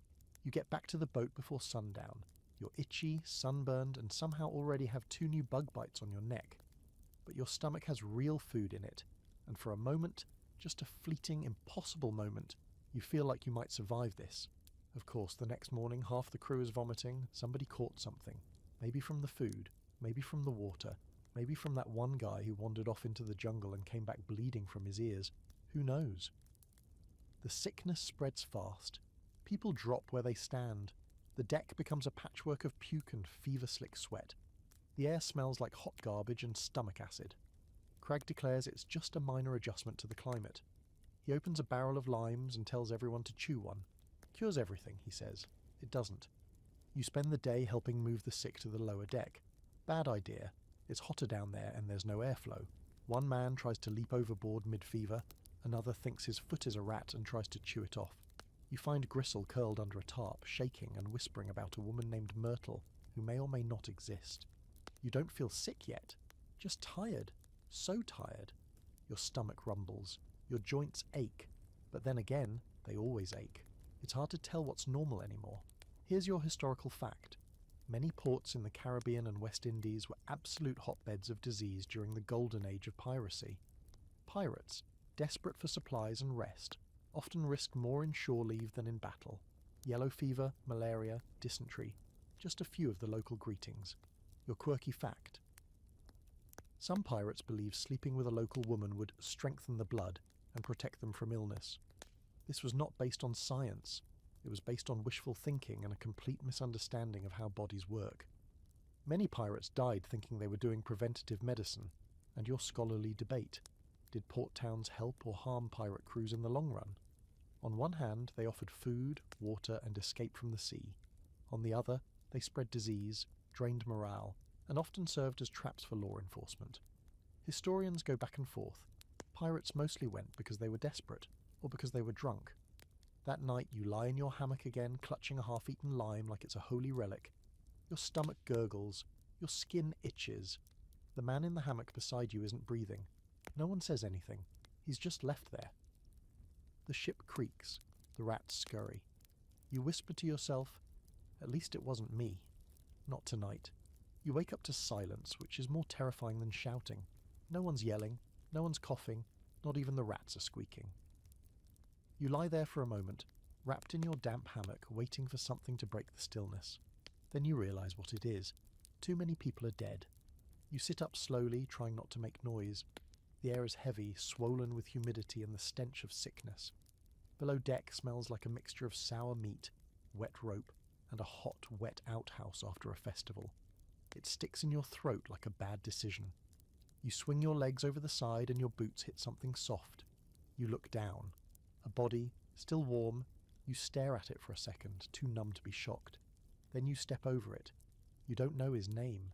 You're not even sure if he made it onto the crew before or after you. All you know is he died in the same hammock he's been rotting in for 2 days, and no one had the energy or the nerve to move him. Not yet. Up on deck, the sun is beating down like it's trying to finish the job the disease started. The sky's bright, the ocean calm, and the ship drifts slowly, aimlessly. There's no wind. The sails hang limp. The crew is even limper. Craig's nowhere to be seen. That's not a good sign. You spot Gristle curled under an overturned bucket, wheezing. Someone else is trying to bait a hook with a piece of what looks suspiciously like rat meat. A group of sailors sit in a circle, passing around a pipe and muttering about signs and omens. One of them thinks the ship is cursed. The others argue that it was cursed before they even left port. Then someone calls out, "We got treasure." You blink. Treasure. You stumble over to the port side just in time to see a small, soggy crate being hauled up from the hold. A few crewmen, suspiciously lively for how sick everyone's supposed to be, are grinning. They've broken into one of the cargo stores. It's a mix of looted junk. Old clothes, dented goblets, a small silver mirror, a brass candlestick, and several crates of what they insist are spices. You recognise at least one as powdered bone. Delicious. The excitement spreads like fever. Pirates are basically overgrown children when it comes to loot. Show them a locked box and they'll chew through it like termites with trust issues. Soon there's a full-blown rummage sale on deck. Someone puts the silver mirror in their hat and declares themselves the Fashion Admiral. Another is wearing 3 belts and no pants. You stare at a cracked porcelain doll head and wonder who thought this was treasure. The truth is, most pirate treasure wasn't gold or jewels. It was junk. Real, honest junk. Stolen silks that were already mildewed, bolts of cloth crawling with moths, crates of coffee beans that had been soaked in seawater and fermented into something that could strip paint. But when you've spent weeks eating salt pork and sleeping beside the dead, even a shiny spoon feels like victory, and here it is, your historical fact. Actual pirate booty was rarely the chests of gold people imagine. Most pirate hauls included barrels of food, clothing, tools, weapons, and alcohol. The occasional score of coin or precious metal was rare and often blown in a matter of days. What pirates really valued was stuff, anything that could be sold, traded, worn, or burned. Your quirky fact. There are records of pirates looting books and using the pages as toilet paper. In one raid, they stole an entire printing press and used it to make fake currency, love poems, and at least one crude joke newsletter called the Floating Foulmouth. Treasure is what you make it, and the scholarly debate, the romantic myth of buried pirate treasure, is probably nonsense, aside from the infamous Captain Kidd, who may or may not have buried a stash somewhere in the Americas. There's little real evidence that pirates buried anything. Why would they? Money was for spending. Most pirates didn't live long enough to plan for the future. Their retirement plan was die sooner. Back on deck, someone waves a rusted necklace in the air and yells, "I'm rich!" before immediately falling into a pile of old blankets and passing out. No one helps him up. You pocket a small copper coin with a square hole in the middle. You're not even sure which country it came from, or if it's real. But you hold on to it. Not because it's valuable, but because it's something.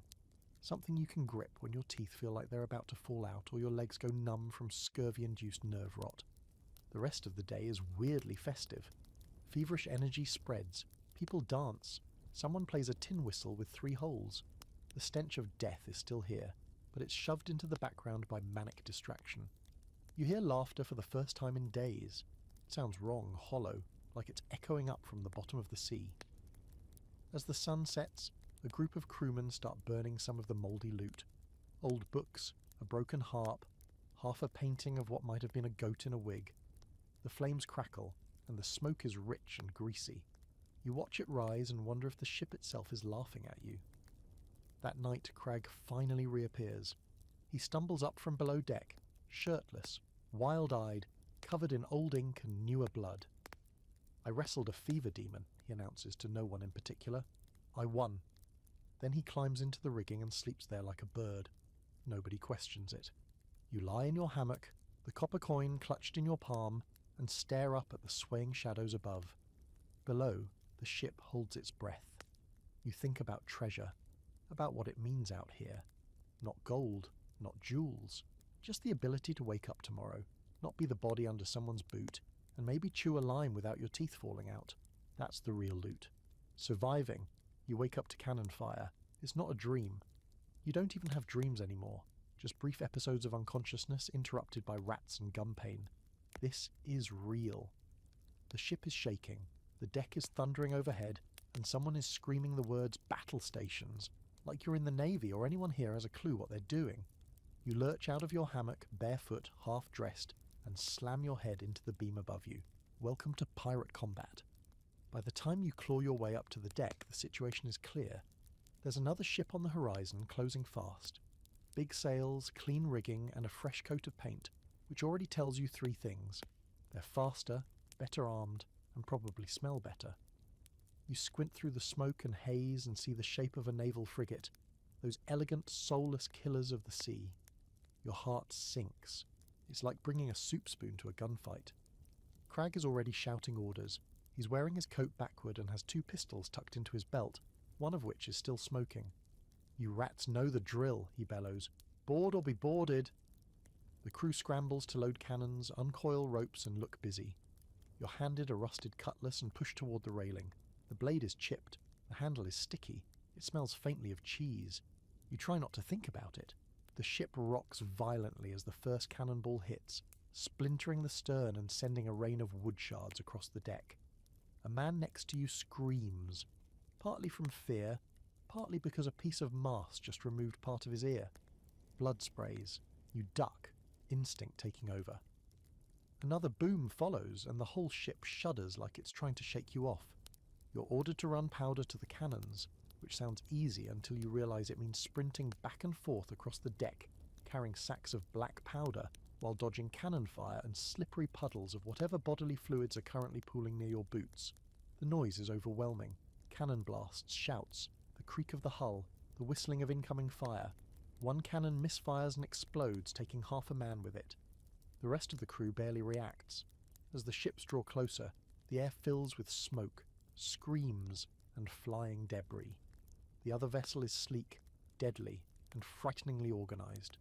You can see their crew lining up with muskets, uniforms clean, and buttons shiny. One of them is probably named Sebastian or Archibald.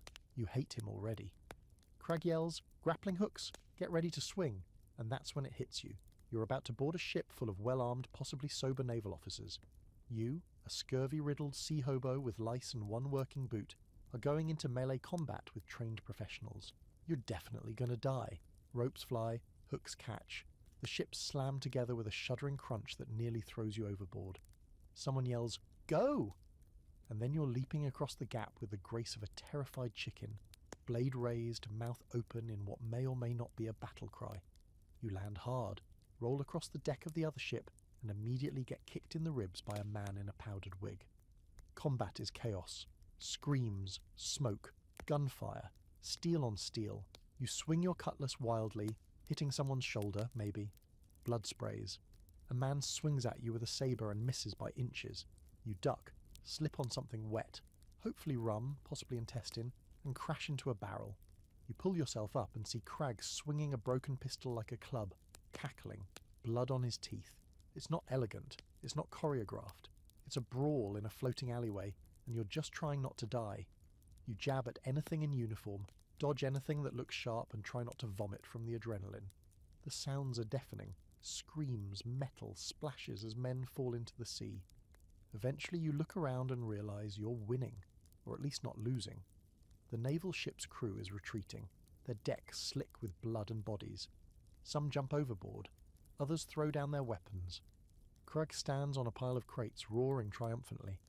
"Another glorious day at sea," he bellows. Then he promptly falls off the crate and lies there laughing. You've survived your first ship battle. Your arms are shaking, your clothes are torn, your face is streaked with soot and blood, mostly not yours. You sit on a crate and exhale, chest heaving. Around you, the crew begins looting. Not efficiently, like children at a birthday party grabbing anything shiny.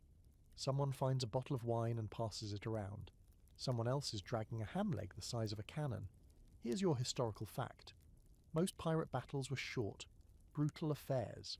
Few pirates wanted a long fight. Too risky. They aimed to shock and overwhelm their enemies quickly, often using terror tactics like screaming, waving flags and lighting fuses in their beards. Pirates didn't want a fair fight. They wanted a fast one. Your quirky fact. Blackbeard used to tie slow-burning fuses into his beard and light them before boarding ships, creating a smoke-wreathed figure of absolute chaos. It worked. Most sailors surrendered before he even swung a sword. The goal wasn't to fight, it was to frighten. And your scholarly debate? Were pirate ships actually more successful than naval ones in combat? Some argue yes. Pirates were more motivated, had more experience, and operated with terrifying efficiency. Others say no. Navy ships were better armed, better trained, and better supported. Most likely, pirates won by surprise. If a fight dragged on too long, they usually lost. That night you sleep on the naval ship, now stripped and commandeered. Your hammock is slightly cleaner. You eat real food from their galley. Cheese, apples, bread that doesn't crack your molars. You almost cry over a slice of soft real cheese. Someone brings you a blanket that doesn't smell like goat. You close your eyes and feel for just one moment victorious. Alive. Maybe even a little proud. You fought. You survived. You even stole a clean shirt from a dead officer named Barnaby or Franklin or something equally punchable. You might not die tomorrow, but let's not get ahead of ourselves. You wake up feeling suspiciously comfortable. That's your first warning. The hammock isn't sagging quite as much. The air isn't thick with the usual notes of wet wood, mildew and old socks. For the first time in weeks, there's no rat curled up on your chest. You sit up slowly, expecting to find something horribly wrong, like your leg missing or Crag dancing in a wedding dress.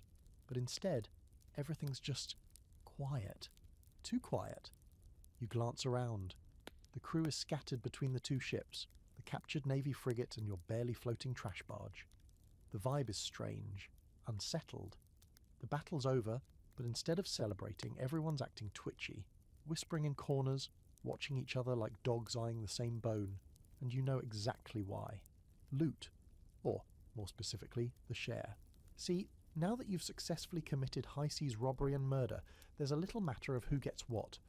The captured ship came with real treasure, actual silver coins, sealed crates of military-grade gunpowder, and a few suspiciously ornate chests that definitely didn't belong to the Navy. You saw one sailor open a box and cry softly over the sight of fresh boots. Fresh boots. And now the pirate code comes into play, or at least the idea of it. Crag naturally declares he's owed a captain's share, which, in his math, equals about half of everything. "I guided us through storm and slaughter," he proclaims, standing dramatically on a crate. "Without me, you'd all be fish food with fashionable jackets." The crew mostly grumbles, but no one challenges him, yet. The rest of the loot is supposed to be divided fairly among the crew. That's how pirate democracy supposedly works, right? Equal shares, voted decisions, camaraderie through crime. But the more you watch, the more you realise it's less democracy, and more a game of who can lie, cheat and backstab the most without getting thrown overboard. You see two crewmates arguing over a single silver spoon. One accuses the other of hoarding, the other accuses him of hiding jewellery in his pants. Craig solves the issue by taking the spoon for himself. Another fight breaks out over a powder horn, then over a pair of boots, then over a hat. You almost get stabbed just walking past someone who thinks you're eyeing their coat. It's a full-on pirate free-for-all. You hang back and watch the madness unfold. A group of sailors starts keeping inventory, badly. They can't read, so they're drawing pictures of what they find. Coins, cups, something that might be a cat or a cannonball. Someone else declares he's the new quartermaster and is immediately punched in the face. Gristle tries to organise a vote but ends up passed out with a chicken on his lap. No one brought the chicken, no one knows where it came from. You see a few crew members sneak off with sacks of silver, hiding them in the water barrels or stuffing them into hollowed-out planks. You know it's only a matter of time before someone gets caught and the real fun begins. Which brings us to your historical fact. The pirate code did exist, and in some cases, it was followed. Pirate captains were often elected, and shares were divided based on rank. Captains and quartermasters got larger cuts, while regular sailors got smaller but still meaningful amounts. Injuries were compensated. Lose an eye, get more coin. But the code varied wildly from ship to ship, and enforcement was often flexible, your quirky fact. Some pirates swore oaths on strange things, crossbones, bloody daggers, even mouldy bread, to uphold their version of the code. Others had written codes they made each new crew member sign, like a twisted version of a company handbook. One pirate even made his men swear loyalty while standing barefoot on a dead man's chest. Practical? Number. Theatrical? Absolutely.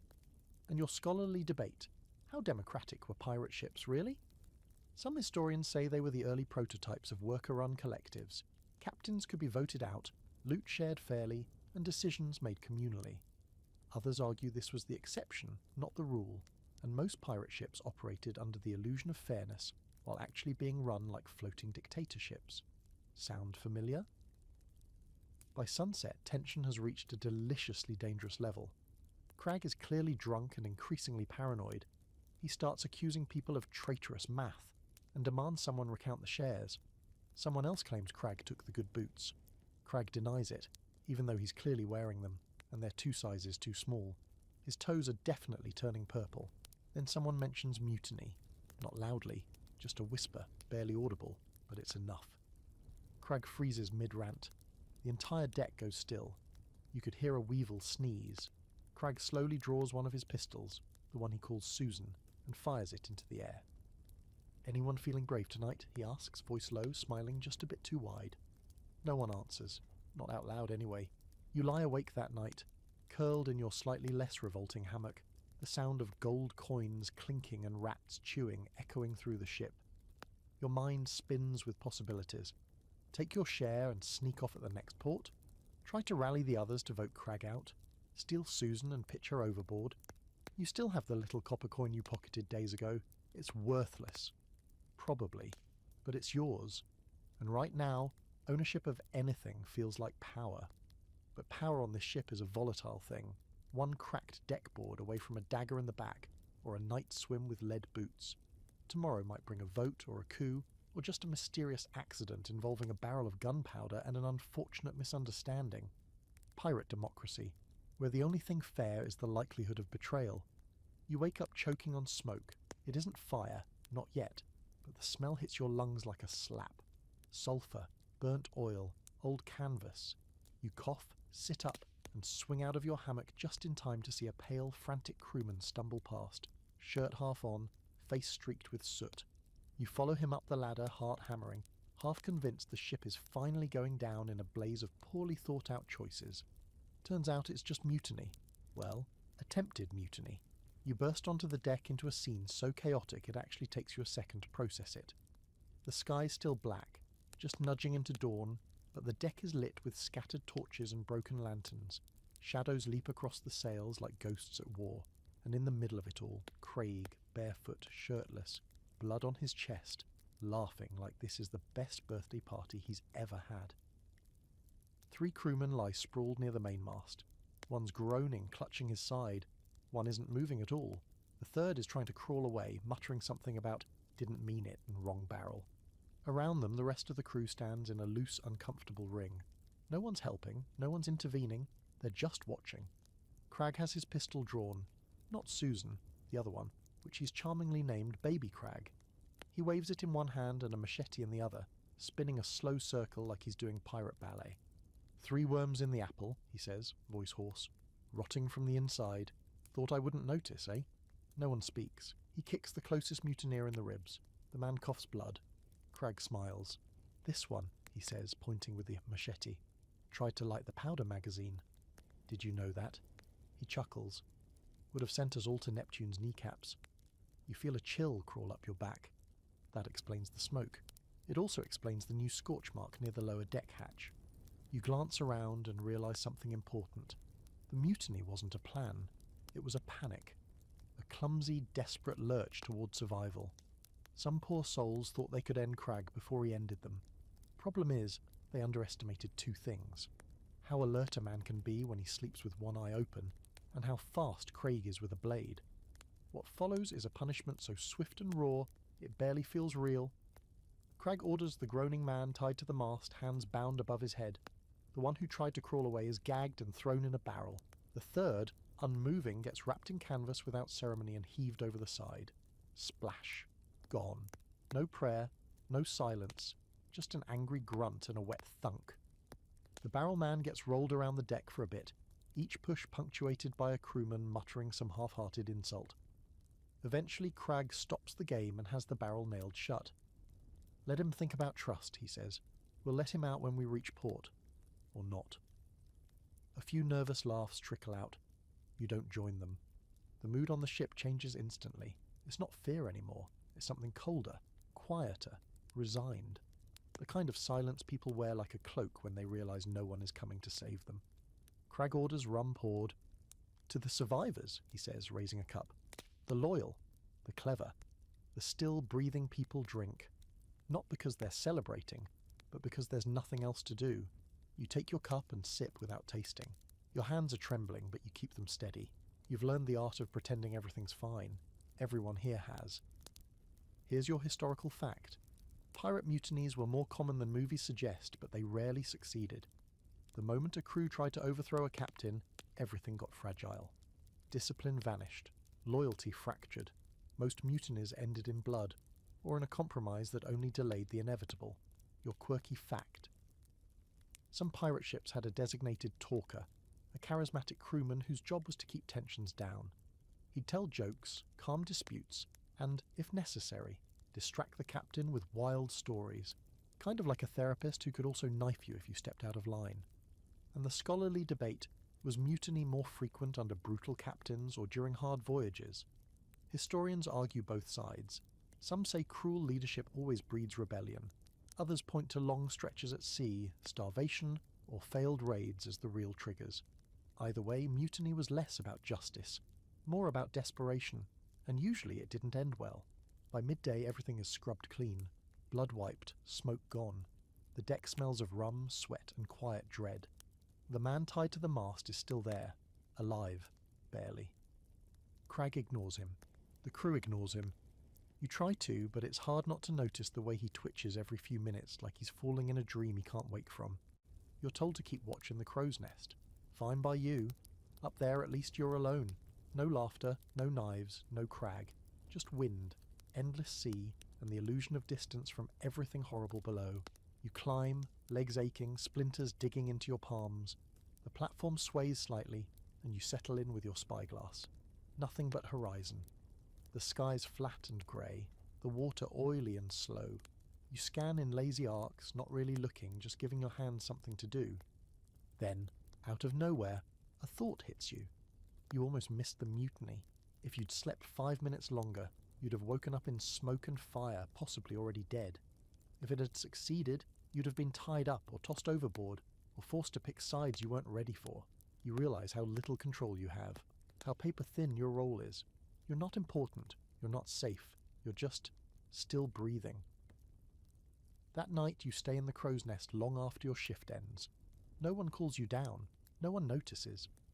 Below, the ship moves through the dark like a ghost. You watch Crag's silhouette pacing the deck. He sings sometimes, talks to his boots. His madness isn't getting worse, it's just getting comfortable. And you wrap your blanket tighter around your shoulders and decide quietly to start hiding things. A bit of rope here, a knife in your boot, a crumb of food behind the sailcloth, just in case. Because this ship doesn't belong to anyone anymore. It just hasn't figured that out yet. You wake up with an eye patch on your face, not because you lost an eye. No, you'd remember that. It's just there. Someone must have tied it on as a joke while you slept in the crow's nest, or maybe you did it yourself out of sheer delirium. Either way, it smells like fish, and it's stained with something you're 80% sure is grease and 20% sure is human. You take it off, toss it overboard, and vow to never play into pirate stereotypes again. But the stereotypes, oh, They're everywhere now. The ship's become a caricature of itself. Crag has started walking with an exaggerated limp, even though he hurt his leg weeks ago, and it clearly healed. He leans into it now, like he's trying to convince everyone he's more pirate. He's also taken to lighting matches just to stick them into his beard and snuff them out dramatically, muttering things like, "Blackbeard ain't got nothing on me." The beard smells like bacon and regret. You're pretty sure it's also infested. Half the crew has started talking in what they think is pirate speech. It's awful. Ah, this, me hearty, that. One guy, new, eager, probably concussed, insists on calling himself Dagger Pete, even though his only dagger is a butter knife he found in the Navy ship's galley. He tucked it into his belt like it's a holy relic. Every time he draws it, people pretend not to laugh. It's easier than explaining irony. You're not sure when the cliché started bleeding into reality. It's like everyone snapped under the pressure of boredom, fear, and saltwater-induced brain rot. Instead of fighting it, they embraced the myth. You see peg legs now, actual ones, carved poorly, strapped onto stumps with rope and optimism. Eye patches, worn for fashion, not necessity. Parrots? One guy bought a parrot during shore leave. It immediately bit him, and hasn't stopped screaming profanities since. Fittingly, it's named Captain Suckbeak. It's also stupid, and yet somehow it works. The more ridiculous the crew gets, the more functional things become. There's less fighting, less tension. Everyone's role is clearer when you're play-acting a fantasy. The cook becomes Old Greasy Bill, the lookout becomes Skull-Eyed Benny, and even Gristle starts wearing a chef's hat made from a gutted pillow. Crag, now fully committed to the bit, declares every Wednesday to be Rum and Revenge Day, which is exactly like every other day except louder. There's even a treasure map now. Not a real one. A joke, drawn in coal on an old sailcloth. It points to places on the ship itself. X marks the barrel of stale onions. Beware the bilge beast, and buried beneath the hammock of a man who snores like doom. It circulates through the crew, passed around like a bedtime story. People laugh. People smile. It's horrifying. You start wondering, are they pretending to survive, or surviving by pretending? Because the ship itself, it's falling apart. The deck is rotting in patches. The rigging sags. The sails are patched with every colour of cloth imaginable. Red, blue, floral, even one with a duck embroidered on it. Craig calls it the flag of madness. Honestly, it fits. Here's your historical fact. Pirate clichés, the eye patches, peg legs, parrots, aren't entirely fiction, but they're wildly exaggerated. Pirates did sometimes lose limbs in battle, and parrots were exotic pets brought back from tropical raids, but these weren't universal. The image we know today was largely shaped by 18th and 19th century novels, especially Treasure Island, which turned messy history into marketing gold. Your quirky fact. The phrase "walking the plank" almost never happened in real pirate history. It's theatrical nonsense. Most captains preferred quicker, less dramatic methods for execution. But it caught on in literature and eventually film, becoming one of the most iconic pirate tropes, despite being almost entirely fabricated. And tonight's scholarly debate. Did pirates create their own mythos, or was it all written afterward by the landlubbers? Some argue that pirates leaned into performance, they wore flamboyant clothes, renamed themselves, and crafted legends to scare their enemies. Others say it was all stitched together later by writers and newspapers, eager to turn brutal criminals into swashbuckling anti-heroes.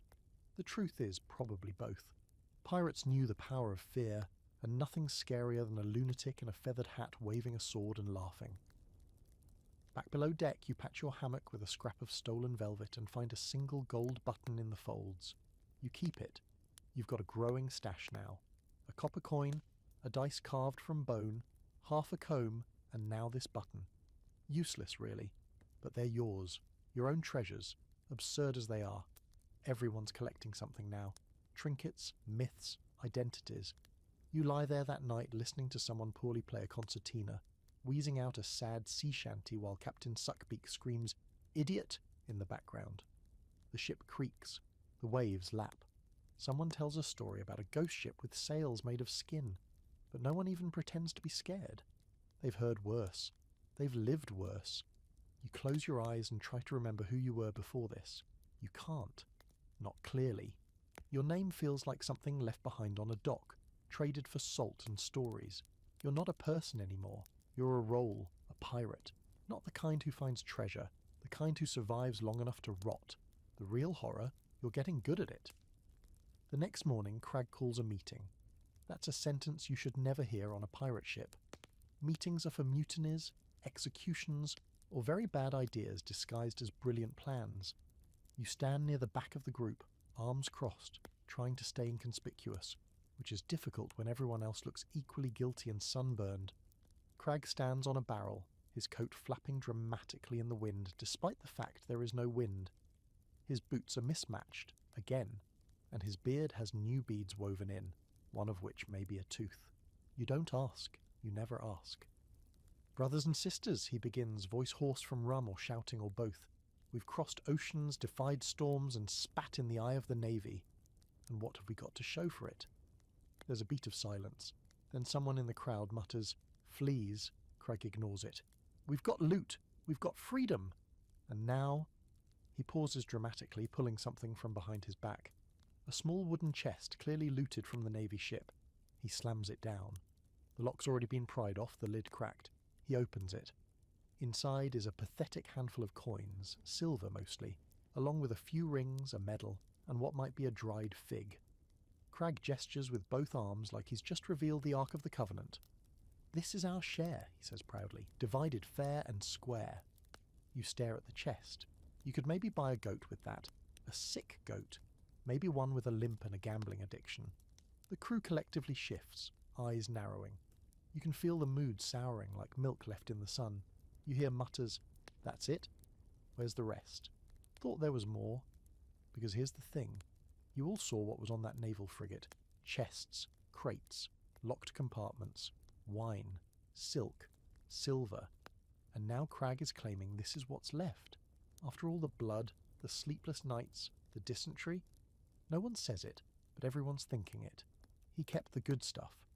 You watch as Crag closes the chest and announces, "So, everyone gets their fair share, except the usual bonuses for command, of course. A captain's got responsibilities." He looks at the quartermaster, if you can still call him that since Craig's been ignoring him for weeks, and nods.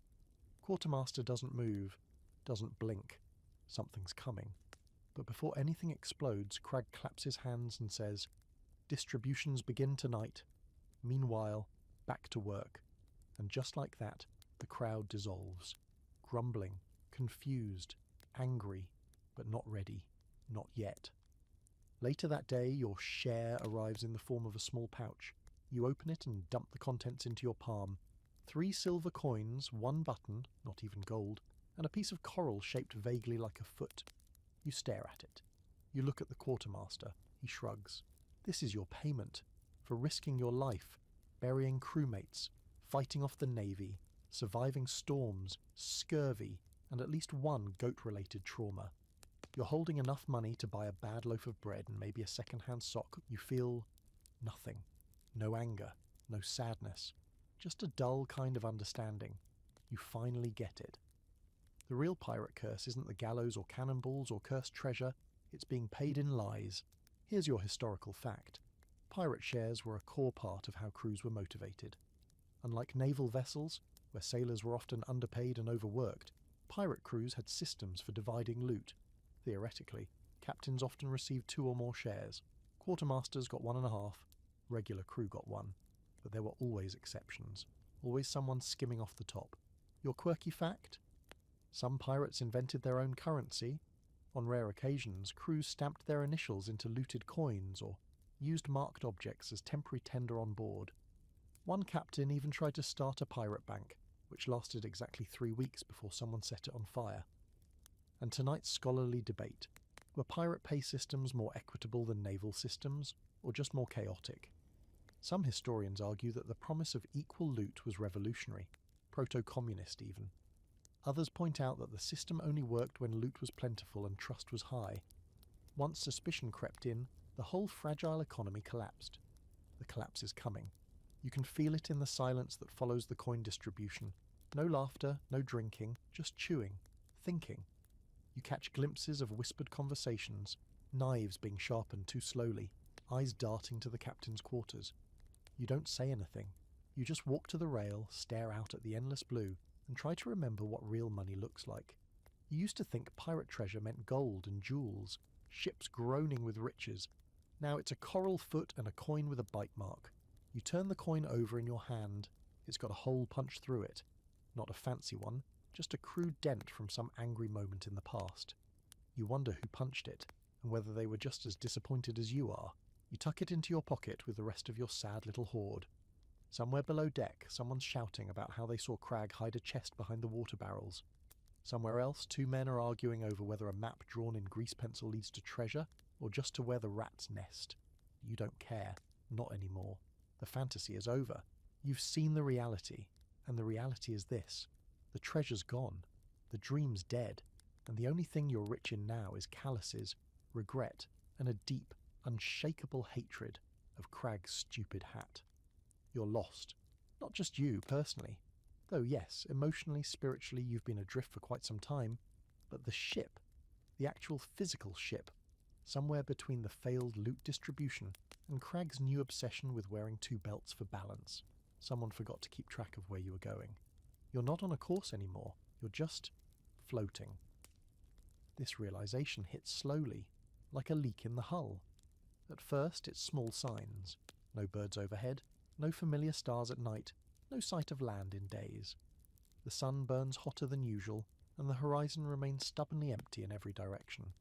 Crag keeps insisting you're headed toward a port of great riches, but won't say which one. Probably because it doesn't exist. Probably because he made it up. Navigation duties used to fall to a man named Elias, a quiet, sharp-eyed sailor with a weathered sextant and a deep respect for stars. But Elias got food poisoning from a suspicious stew last week, had a prophetic fever dream about the moon blinking, and hasn't spoken since. Now he spends his days lying under the aft stairs, rocking gently, whispering nautical facts to a tin cup. Crag declared this a promotion. Elias is now the ship's astral whisperer, which is not a job. With no real navigator, you're stuck with guesses and vibes. The compass swings lazily like it's bored. The maps are soaked, torn, or drawn by people who thought north was a suggestion. Crag uses his gut to steer, which is concerning because his gut is filled with rum, salted meat, and decades of bad decisions. Every day you see more of the same. Ocean, clouds, an occasional flying fish committing mid-air suicide. The crew gets quieter. Gristle stops serving meals and starts handing out meal experiences, which is just stale hardtack presented on fancy scraps of sailcloth. The water barrels grow lighter. The last lime has turned into a tiny green fossil. Even the rats look anxious. Tension builds. You hear it in the way people breathe, in the creak of every plank, in the arguments about whether you've passed this same cloud 3 times already. Crag still struts around like nothing's wrong, quoting sea poems and occasionally trying to spear passing jellyfish with a fork. No one's laughing anymore. Eventually someone finally asks the question out loud. Where are we? You don't know who says it. Maybe Dagger Pete. Maybe the guy with one boot and a tattoo of a turnip. But the words crack the silence like thunder. Everyone stops. Crag freezes mid-monologue, the fork still in his hand, his eyes narrow. We're exactly where we're meant to be, he says. Then, for emphasis, he points at the sea and adds, there. No one responds. He walks away. Later you overhear a few sailors whispering about taking over the navigation. Can't be worse, one mutters. Another suggests drawing straws. A third points out none of them can read a map. You offer, cautiously, that you once saw someone use a quadrant in a book. Everyone stares at you like you've just recited witchcraft. You shut up. That night, you're on watch. Alone, up in the crow's nest, watching the stars. Or trying to. Clouds have rolled in, fat and low and glowing with moonlight. The sky is a smeared silver. You squint, hoping for something familiar. The North Star, a constellation, a passing god. Nothing. Just clouds and wind and the slow, steady ache of being very far from anywhere. You remember stories of sailors who lost their way and just kept drifting, circling the same patch of ocean until madness bloomed like barnacles in their minds. You wonder if that's happening here. You wouldn't know. You already live on a boat where a man talks to shoes and another thinks his wooden leg is haunted. Here's your historical fact. Navigation during the so-called golden age of piracy was more guesswork than science. Yes, they had compasses, charts and instruments like astrolabes and cross-staffs, but many pirates lacked the training to use them properly. Most relied on coastal landmarks, dead reckoning, and, when all else failed, chasing merchant ships and hoping they were going somewhere useful. Your quirky fact. Some pirates hired captured navigators to help steer their ships. These reluctant experts were often treated well, at least until they became expendable. One unlucky navigator reportedly faked being bad at his job just to avoid being forced into pirate service. It worked until the crew sailed directly into a reef. He did not survive. And the scholarly debate, did pirate ships really get lost this often? Some records suggest they were surprisingly well travelled, hopping between known ports and using hidden coves as refueling stops. Others argue that without steady supply lines or reliable charts, pirates often drifted for weeks, burning through resources and morale. Being lost was part of the lifestyle. Back on deck, Crag starts making up landmarks. That cloud? That's the Whispering Monk. Means we're close. The sea smells like copper. We're near gold. I feel it in my bones. We'll hit land within the week. He said that for the past 2 weeks. The crew starts marking time not by days but by crag lies. 1 crag lie equals 1 false promise of land. You're up to 14. Someone starts carving notches in a plank. The parrot mutters, still lost, at random intervals. And yet, despite everything, the ship floats. You haven't sunk, haven't been caught, haven't even died from starvation. Yet. You chew your hardtack. You drink your weird, metallic-tasting water. You sleep in your sagging hammock and dream of fields, bread, and the sensation of walking on something that doesn't shift beneath your feet. Tomorrow, you'll wake up in the same place, because there is no place, just endless blue. But you'll get up anyway. You'll climb the rigging. You'll scrub the deck. You'll chase the myth of forward motion, because even when you're completely undeniably lost, you still have to pretend you're going somewhere. Otherwise, what's left? You don't even flinch when the lookout screams. By now, screaming is just part of the background music. Waves, creaking wood, muttering crew, random bird noises, and someone hollering bloody murder from the crow's nest. But this time, it's different. There's a tone to it, sharper, thinner, like fear that's finally bloomed into panic. You look up and see the lookout pointing with both hands toward the west, eyes wide as cannonballs. Sail! Big one, full colours. Craig barrels onto the deck shirtless, a piece of sausage in one hand, spyglass in the other. He scans the horizon and freezes mid-bite. Then he shouts the 3 words no pirate ever wants to hear. King's Navy, frigate, close, that's it. The dread spreads like fire. You drop your half-sucked hardtack and run to the rail. You see it too now, an enormous silhouette cresting the blue. Sharp sails, gleaming hull, order, discipline, violence. It's not just a ship, it's a symbol, a floating gallows with cannon ports, and it's headed straight for you. Orders get screamed. Crag throws on a coat, the wrong one, with a rip in the back and bloodstains down the sleeve. The helmsman spins the wheel so hard it squeals. Sailors scramble to adjust rigging, tie ropes, prep the cannons, though half of them don't even work and one is still being used to store potatoes. You're handed a musket that doesn't fire and a knife with no handle. Great. Maybe you'll throw insults. Maybe you'll just jump. The Navy ship gains on you quickly. Of course it does. You're in a patched-together garbage scow limping along on desperation and bad maps. They're in a fully equipped war machine with rows of shining brass and sails that actually match. Within the hour, they're close enough that you can see the officers on deck, pristine in their coats, scanning you like a hunter might scan a wounded deer. They don't open fire, not yet. They want you to surrender. You can feel it, the quiet confidence, the ease with which they match your every turn. They know this dance. They've done it 100 times. Catch the pirates, board hang half, send the rest to rot in some coastal prison where the rats wear uniforms. Craig, of course, has other ideas. Raise the black, he shouts. Someone raises the pirate flag, ragged, hand-stitched and featuring a skull that looks more like a confused potato. But it flaps in the wind, and suddenly there's a new energy in the crew. Maybe it's madness, maybe it's pride. Maybe it's just the knowledge that if you're going to die, you might as well do it looking cool. Then Crag pulls out a torch. We're not letting them have the ship, he says, lighting it. If they want it, they'll have to take it on fire. And that's when you realise Crag has finally lost the last of his mind. He's planning to light the gunpowder magazine, not just to blow the ship if boarded, but preemptively, to create a smokescreen while trying to escape. Which would be insane even if the gunpowder wasn't damp, the fuse wasn't made of seaweed, and the crew wasn't already half dead from starvation. Still, it almost works. The torch hits the powder barrel and belches out a choking cloud of black smoke. The cannons miraculously fire. 3 of them, anyway. One flips completely over, one just backfires and sets Gristle's shirt ablaze. He runs in circles, slapping at himself with a potato sack. The Navy ship pauses, adjusting course to avoid what they think might be a more competent resistance than expected. That pause saves your life. Crag takes the wheel and pulls a wild turn, the sails snapping. The ship groans under the strain, but it turns. Fast. The wind catches the patchwork sails, and suddenly, against all odds, you're moving. Fast. You lurch across the deck, grabbing rope, dodging crates, trying to stay upright as the ship begins a full, desperate sprint across the waves. Behind you, the Navy frigate adjusts slowly at first, less nimble, heavier, but persistent. It becomes a chase. One ship, burning from its own dumb sabotage, fleeing across an empty sea.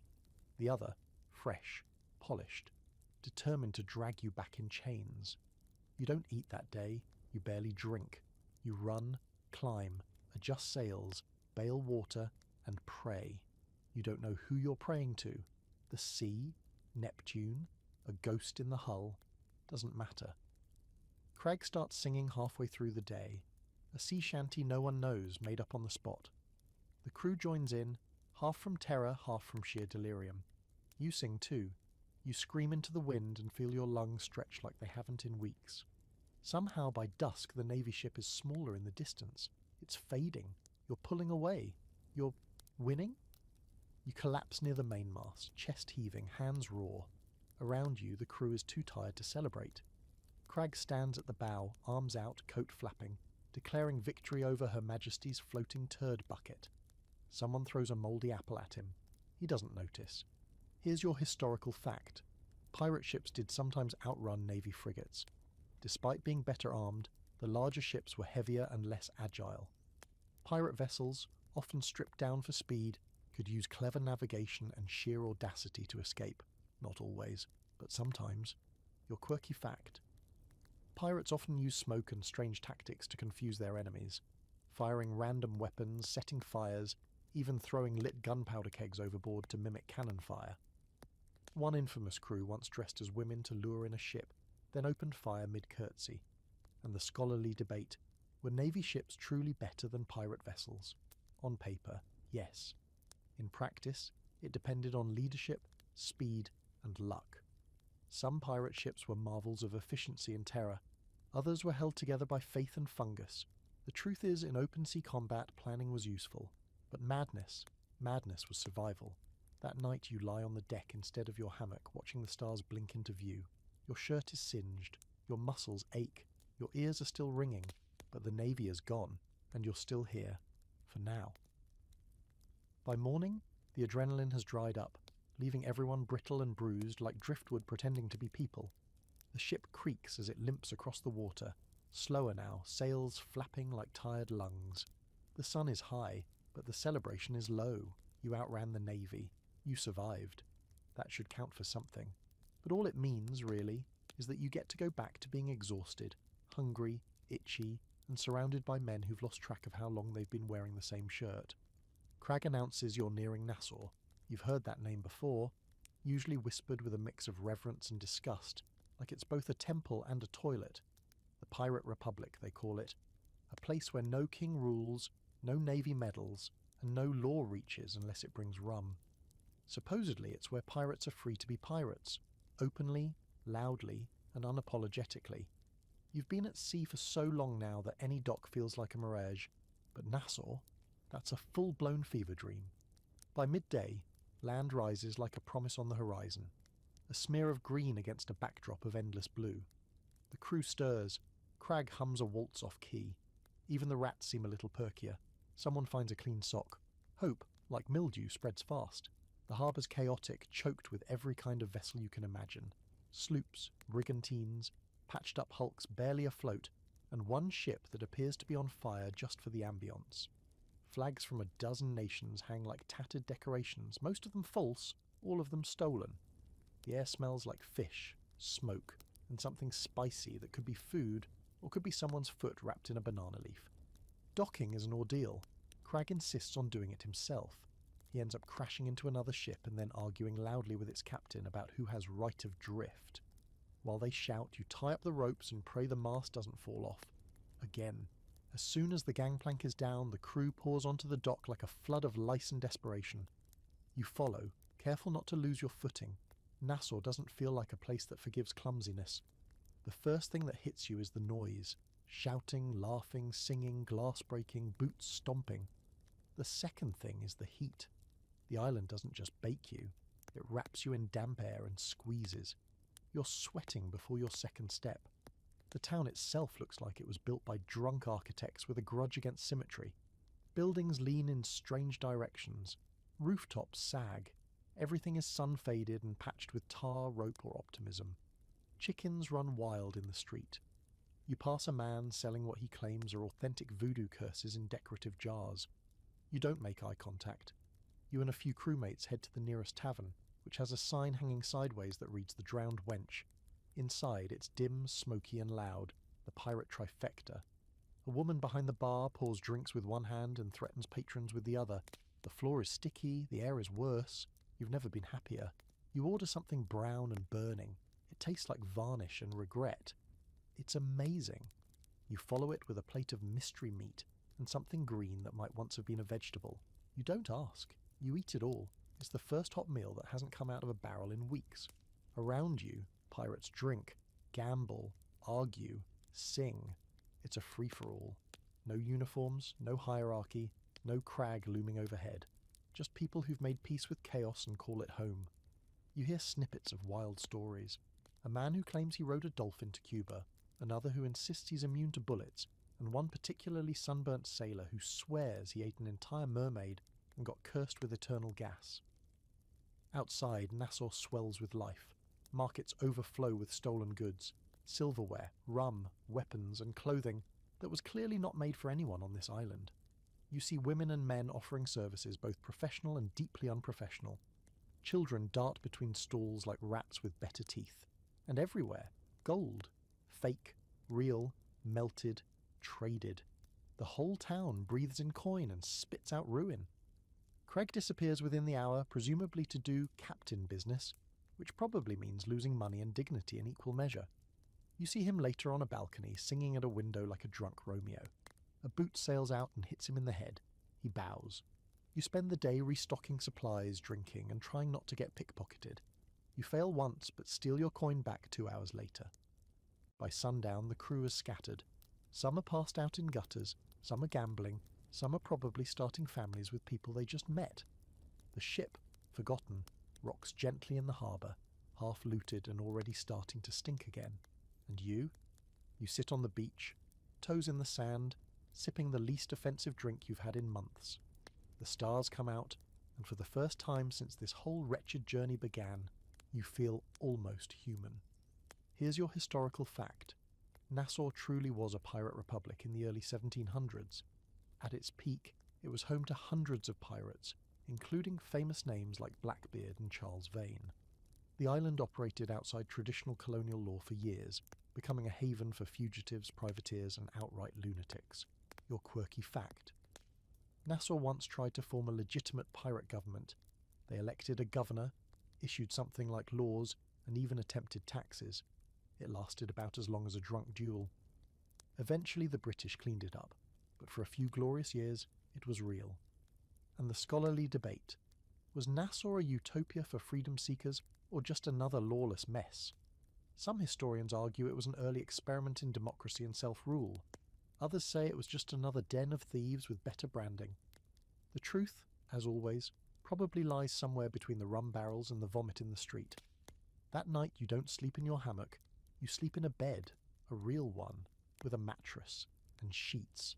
Sure, the mattress smells like rum and someone else's bad choices, but it's soft. You lie back, stare at the wooden ceiling, and try to pretend you're not a pirate. Not anymore. Just a tired, sunburned human in a pirate town that's about to burn itself down again. But not tonight. Tonight is quiet. You wake up to the unmistakable sensation of something biting your ankle. Not nipping, not tickling, biting. You sit up fast, knocking your head against the low wooden beam above the bed. Groaning, you kick the blanket aside and find a large cockroach staggering across your foot like it just lost a bar fight. It's missing 2 legs. It glares at you and scuttles off. You don't scream because after everything you've been through, a half-dead roach with a grudge barely ranks on the panic scale. You're in Nassau. Still. The sun's already up, and the room you slept in, above the Drowned Wench Tavern, smells like dried vomit, old rum, and secrets. The sheets are tangled. Your boots are missing. One is under the bed, the other, being worn by a passed-out man near the door who may or may not be alive. You slip out of bed and immediately regret it. Your stomach churns. Your head feels like a drum someone's using for target practice. You're sticky, in places that don't make sense. You shuffle to the window and throw open the shutters. Outside, Nassau is already wide awake and deeply hungover. Pirates stagger through alleys. Merchants shout about coconuts and knives. Someone's sword fighting with a broomstick. A child runs past holding what looks like a severed pig's tail. The town has that peculiar morning after glow, a place that partied too hard and isn't sorry. You splash water on your face and decide it's time to leave. You've had your rest, you've had your drink, you've had whatever else happened last night. It's time to get back to sea, at least out there. The food's bad, but you don't wake up with bite marks and existential dread. You find most of the crew slumped around the harbour. One man's playing cards with a parrot, another is vomiting into his hat. Gristle is curled in a net, cradling a bottle like it's a newborn. You step over someone you vaguely recognise as having threatened to kill you last month. He's singing a lullaby in Dutch. Probably fine. But Crag. Crag is missing. No one's seen him since he leapt off the balcony last night yelling, "I am the sea," and landed headfirst in a fruit cart. You spend the morning searching, tavern to tavern, alley to alley. You check the brothel, the bakery, which doubles as a brothel, the gambling hall, and a place called the Wet Skull, which serves drinks out of actual skulls and has a strict no-questions policy. Nothing. Then finally you find him, half submerged in a tide pool talking to a crab. He's naked except for a belt and one sock. His beard is crusted with sand and there's a tiny starfish clinging to his chest like a badge of honour. You approach cautiously. "Crag," you say. He looks up at you, eyes wild, one hand cradling the crab like a pet. "This is Admiral Pinchbottom," he says. "He's helping me map the future." You consider turning around and pretending this never happened, but unfortunately Crag is your captain, and more unfortunately you still need him to get off this cursed island. You coax him out of the tide pool with a half-dried mango and a promise of rum. You get him dressed. Well, you find pants and a coat, and drag him back to the dock. The rest of the crew, having sobered up just enough to regret most of their life choices, gathers around. You declare in the most authoritative voice you can muster, "We're leaving." A few cheers, mostly groans. Someone asks if Admiral Pinchbottom is coming. Crag insists he's now first mate. By midday, the crew is back aboard. Supplies are loaded. The sails are patched again, and the deck has been hosed down enough to be technically walkable. As the anchor is hauled up and the ship pulls away from Nassau, you glance back at the island, and you realise something. Nassau isn't a home, it's a mirror. A bloated, sun-drenched reflection of what pirate life really is. Chaotic, broken, absurd. No glory, just grit. No legends, just losers who drink like kings and die like dogs. You survived it, barely, but you're also dragging it with you. Here's your historical fact. Nassau was not just a pirate republic, it was also a hotbed of disease, violence, and political tension. Pirates may have ruled it for a few years, but it was constantly under threat by the British Crown, by rival factions, and by the pirates themselves, who couldn't agree on anything for more than 5 minutes. Your quirky fact. The Bahamas had a short-lived pirate king, a self-proclaimed title held by a man named Benjamin Hornigold, who supposedly enforced pirate codes and banned attacking English ships. He was eventually overthrown by other pirates who just wanted to be pirates, no politics attached. And your scholarly debate. Was Nassau's fall inevitable? Some argue that the pirate experiment could have evolved into a stable society if it had been better organised. Others believe the very nature of piracy, rootless, violent, self-serving, meant it could never last. In the end, the British took it back, cleaned it up, and rewrote the story. Back on the ship, the crew settles into familiar roles. Swabbing, climbing, swearing. Dagger Pete is back to sharpening his butter knife. Gristle is cooking something you're pretty sure includes seaweed and regret. The ship creaks forward, leaving the pirate paradise behind. Craig stands at the helm, bare-chested again, the crab now perched proudly on his shoulder. He's humming, or maybe it's singing, something about treasure and teeth. You find your hammock. It's still damp, still infested, still yours. You lie down, clutch your copper coin and close your eyes. Nassau is behind you, the sea is ahead. And you're not free, but you're still afloat. A week at sea and it all comes creeping back, the rot, the routine, the slow unravelling of sanity like a spool tossed overboard. Nassau fades into memory, like a wild dream that never quite made sense. The sea has you again. It always does. It waits, patient and salty, ready to remind you that there's no such thing as a clean break when you're a pirate. There's just forward. And forward is looking rough. The wind's turned fickle, the sails hang slack one day, then snap with fury the next. The sky flips moods like a drunk gambler. Sun 1 hour, thunder the next. And with every shift in weather, the crew turns more restless.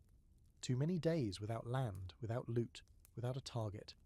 You've slipped from mission to drift, and the boredom is doing worse things to people than hunger ever did. Craig claims he's following the stars. He consults Admiral Pinchbottom daily, gently turning the crab in his palm like it's a compass made of anxiety. He mumbles to himself, starts talking to the ship, petting the wheel. Once you catch him whispering a lullaby to the mainsail. No one questions it anymore. You spend your days in a fog of chores and dehydration, swabbing, climbing, patching, fixing what shouldn't break but always does. You haven't had a dry meal in 3 days. The rain won't stop, but the barrels still run low. It's like the ocean's taunting you with water you can't drink. A few crewmen try catching rain in their hats. One drinks from a puddle on deck and immediately regrets it. Then someone spots something on the horizon. You're in the rigging when the cry goes up. Ship ahead, stern side. You grab your spyglass, wiping salt and grime from the lens, and squint into the distance. There it is, a faint shape on the waves. No flag visible. Small, fast, alone. Could be a merchant vessel. Could be bait. Could be a ghost. Crag appears beside you, climbing the rigging with a grace that's frankly upsetting. He squints, then grins. There she is, he says, like it's a long-lost lover. Rich and ripe. I can feel it in my... He pauses, rubs his belly and burps. Gut. The crew snaps into motion. Finally purpose, target locked. The boredom breaks like a fever, sails tighten, cannons get loaded, or at least dusted off and politely threaten to behave. Dagger Pete sharpens his knife for the 8th time, still unaware it's just a butter knife with ambition. You close the distance fast. Your ship might be cursed, infested, and held together with rope and lies, but it's fast. The sea cooperates for once, and the wind fills your sails with something close to hope. As you near the vessel, it becomes clear. It's a merchant brig, low in the water, heavy with cargo. No escort, no flags, no warning. It might as well have a sign nailed to the mast that says, "Please rob us." Thank you. Crag lets out a joyful whoop. Brace to board, he cries, brandishing a pistol that hasn't worked since the last mutiny. You ready yourself. Hands on the rail, rope at your hip, blade sheathed but loose. You feel that familiar buzz in your teeth, the mix of fear and fire, of not knowing if this next minute will be your last or your luckiest. Then, a single cannon shot booms across the sea, not from your ship, from theirs. You duck instinctively, heart slamming into your ribs. Everyone freezes. A few men drop their weapons. The cannonball splashes into the water far short, but the message is clear. They're not helpless. A second shot follows, closer this time. The merchant ship is armed, and by the looks of the coordinated movement on their deck, they're trained. The way their sails shift, the smoothness of their turn. They're not merchants at all, and it's bait. Crag doesn't hesitate. It's a trap, he shouts gleefully, as if that's great news. Let's spring it. You want to scream, or maybe dive overboard, but there's no time. The third shot hits your stern, splintering wood, and sending 2 men flying. You grab rope, swing across the deck, shouting warnings no one hears. The crew panics. Some run for the guns, others run for cover. Someone starts singing a hymn. Gristle grabs a frying pan and takes cover behind a barrel, swearing at the sky. You brace for impact as the enemy ship swings wide, lining up a broadside. And then, miracle or madness, Crag turns the wheel hard, pulling a risky maneuver that swings your ship just out of the line of fire. The cannonballs whistle past, close enough to feel. You hold your breath. The enemy overshoots. Your ship lurches forward, cutting across their stern. It's not enough to escape. Not yet. But you're buying space. Buying time. The crew regroups. Somehow. Even Dagger Pete finds his footing.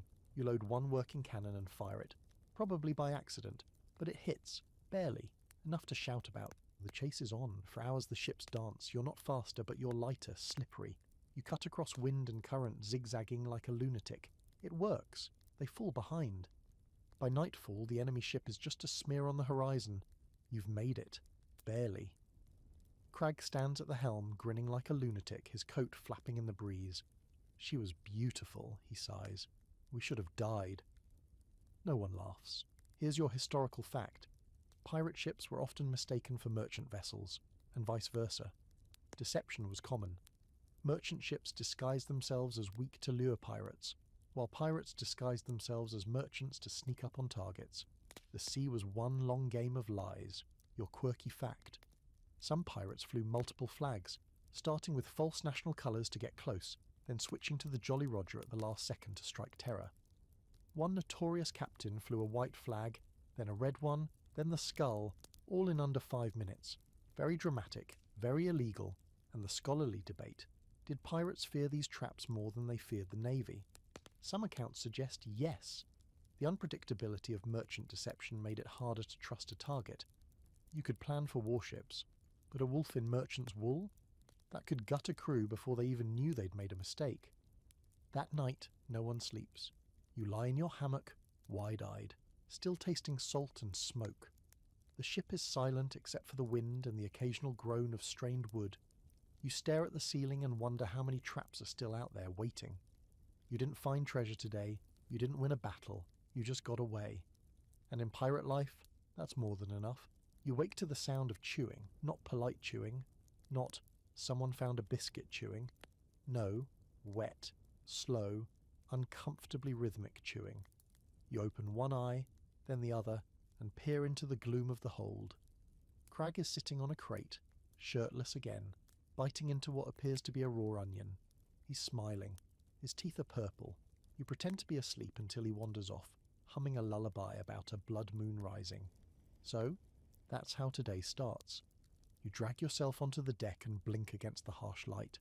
The sun is sharp, too bright, too yellow. The ocean is calm, too calm. There's no wind, no waves, not even a gull. It's like the sea's holding its breath. The crew is sluggish, scattered, and slightly sunburned. No one speaks. Everyone knows what this is. Dead calm. You've hit one of those cruel pockets in the middle of the ocean where the wind vanishes and the ship just sits. No sails billowing, no forward motion, just a heavy, dragging silence. You could be floating in the sky for how motionless everything feels. Even the ropes hang limp. This is worse than storms, worse than cannon fire, because there's nothing to fight, no action to take, just heat, stillness, and time stretching like taffy. Every creak of the hull is like a drumbeat for madness. You feel your thoughts fray. Crag leans over the rail and whispers to the ocean. You hope he's talking to fish. You're afraid he's not. By midday, the crew starts snapping. Gristle throws a bucket at a gull that isn't there. Dagger Pete insists he saw land on the horizon, then points at the sun. A man named Webb claims the ship is moving, just very, very slowly, then vomits over the side from heat stroke. You find shade under a sail and sip warm, bitter water. It tastes like copper and mould. The barrels are low again.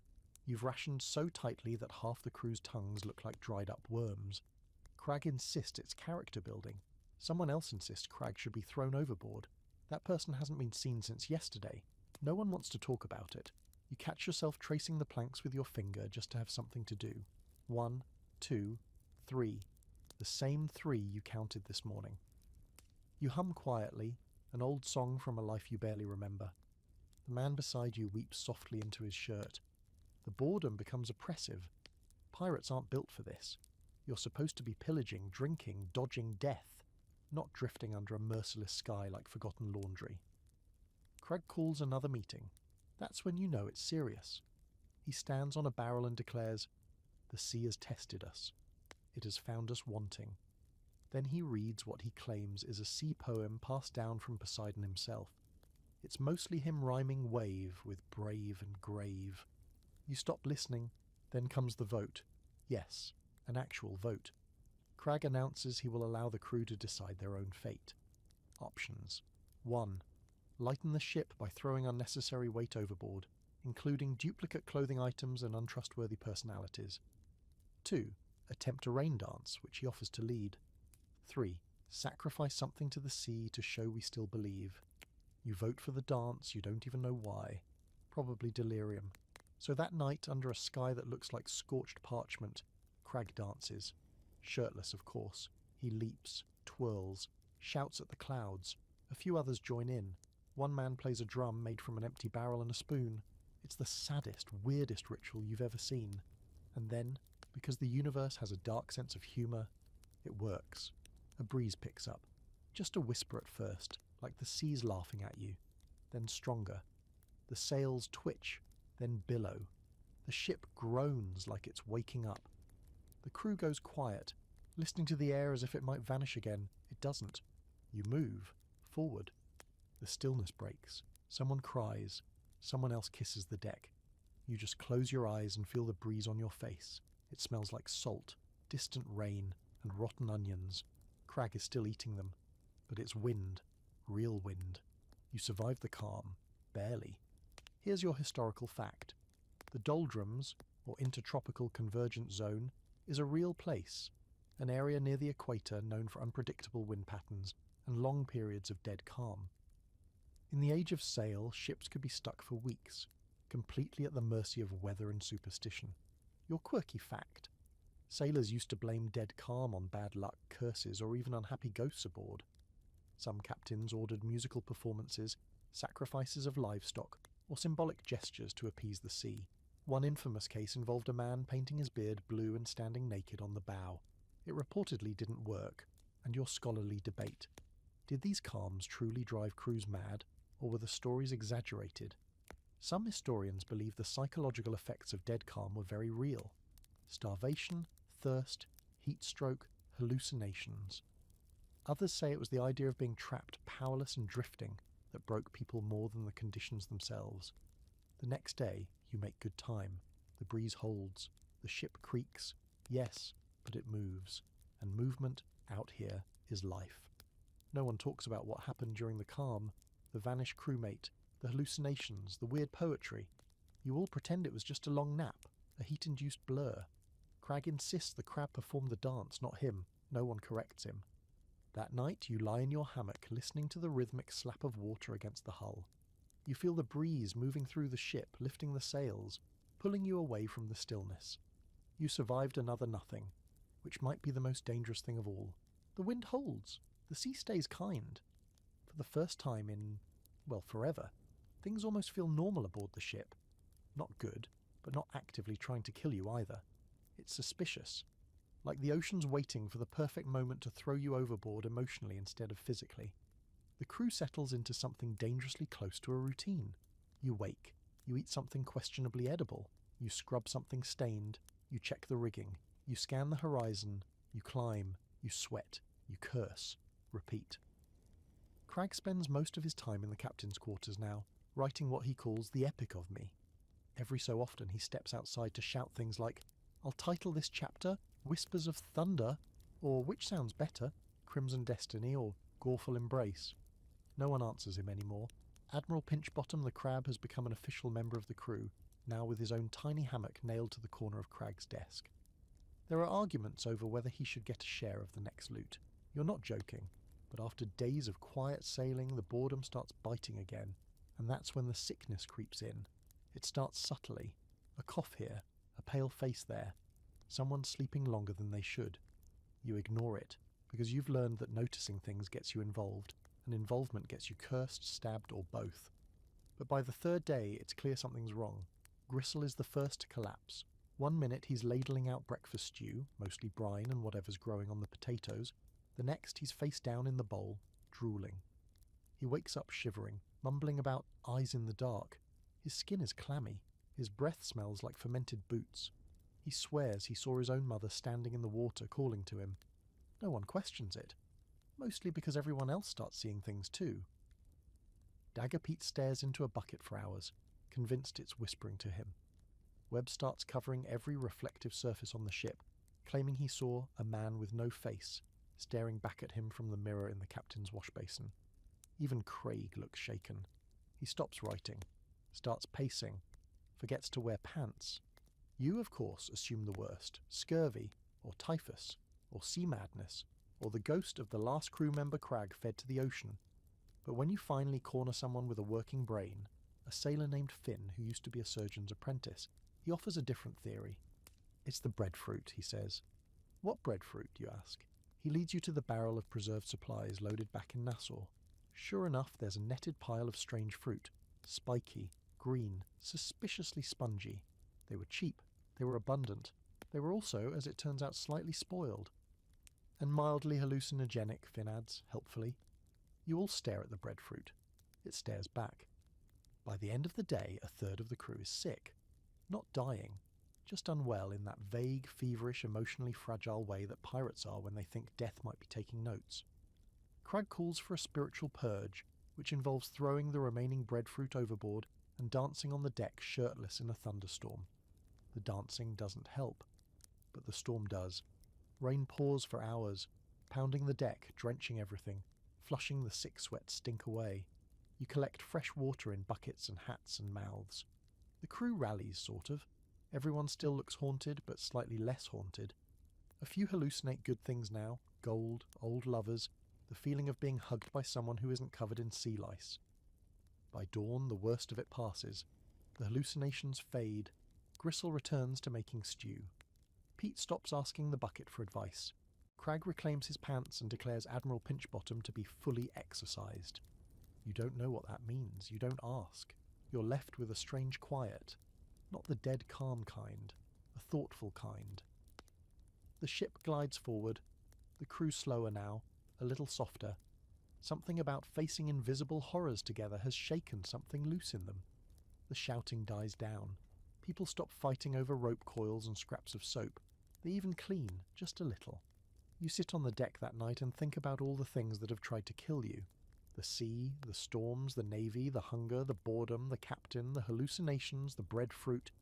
Somehow you're still breathing. Here's your historical fact.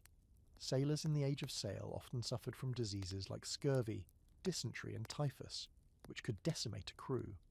Poor hygiene, limited nutrition, and cramped quarters made ships perfect breeding grounds for illness.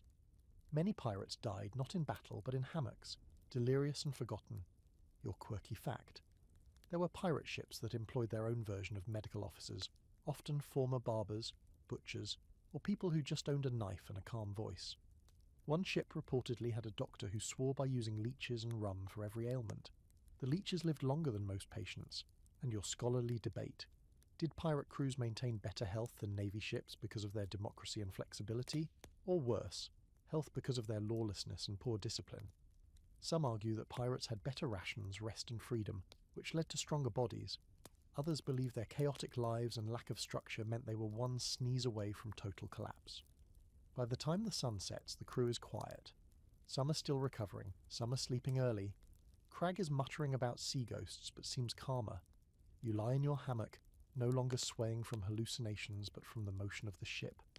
You whisper to the ceiling, "Not today, breadfruit," and sleep comes quickly.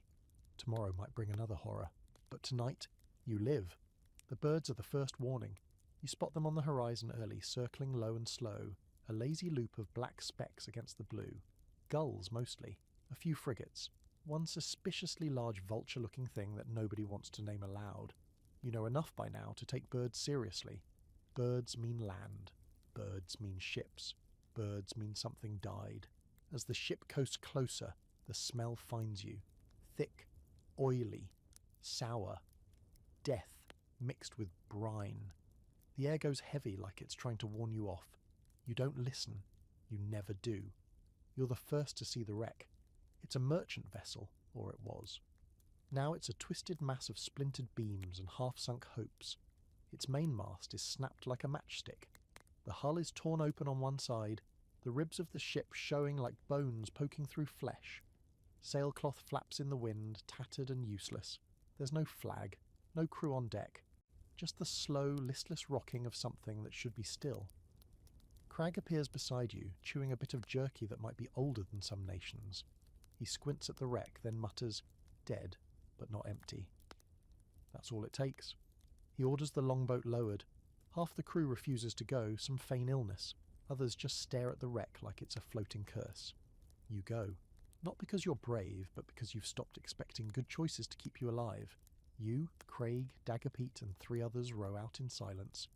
Up close, the wreck looks worse. The hull bears scorch marks. The railings are peppered with bullet holes. Blood stains the deck in long, dry streaks. No bodies, though. That's the most unsettling part. A massacre with no corpses. Just the smell of rot and absence. Cragg boards first, climbing the shattered rail with the confidence of a man who's never once paid for consequences. The rest of you follow, stepping lightly over splinters, eyes scanning every shadow. You're hoping for treasure, fearing traps, and fully expecting ghosts.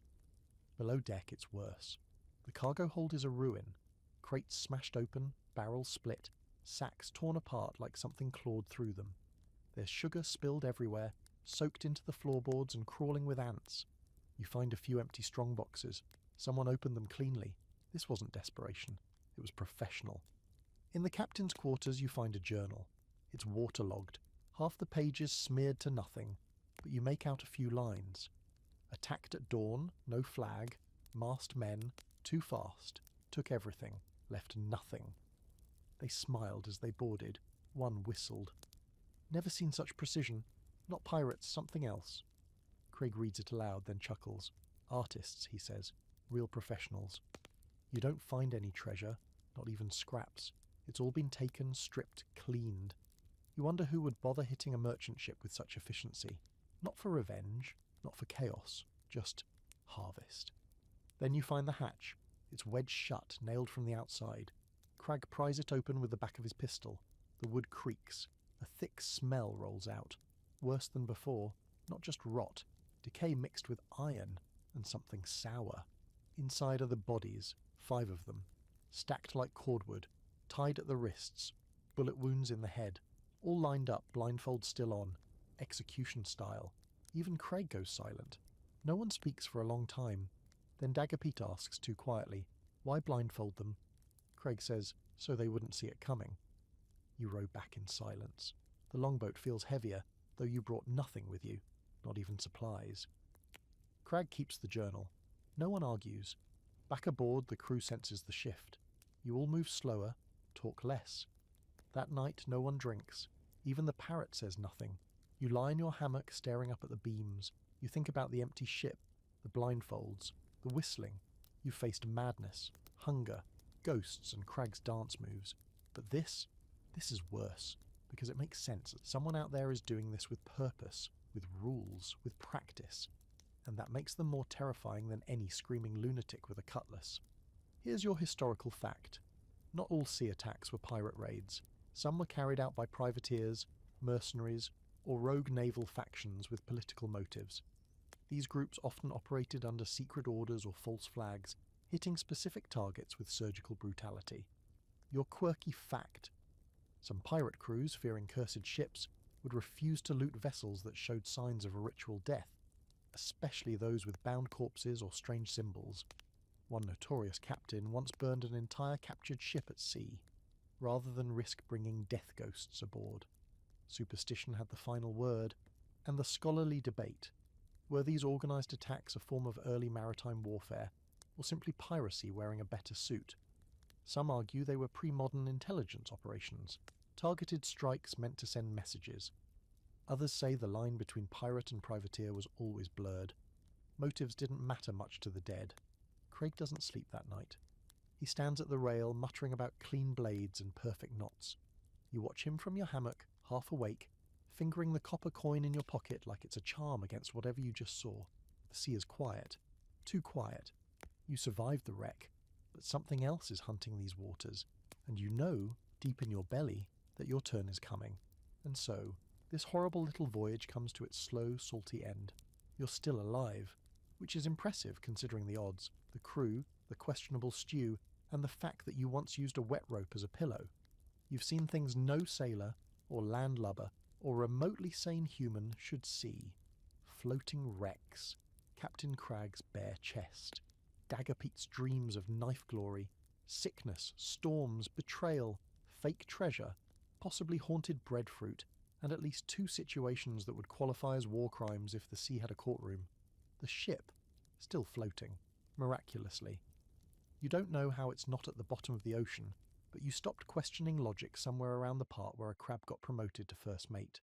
What started as an idea, freedom, gold, adventure, became something else entirely. You didn't find treasure, at least not the shiny kind, but you found out what pirates were really like. The smells, the hunger, the noise, the ever-present risk of death by accident, violence, or bad leadership. You wouldn't survive it. Honestly, barely anyone did. History loves to dress them up, make pirates into charming rogues with witty lines and shiny earrings. But under the glamour, the real pirate life was a long, damp grind with disease in every barrel and betrayal in every smile. And you lived it. All of it. Now, the ship drifts gently into darkness, the stars bright above, the sea calm below. Crag hums something off-key at the helm. The parrot mutters in its sleep. The wind carries the scent of salt and wood smoke. You close your eyes. Your body sways with the waves, and for the first time in a long, long while, you rest.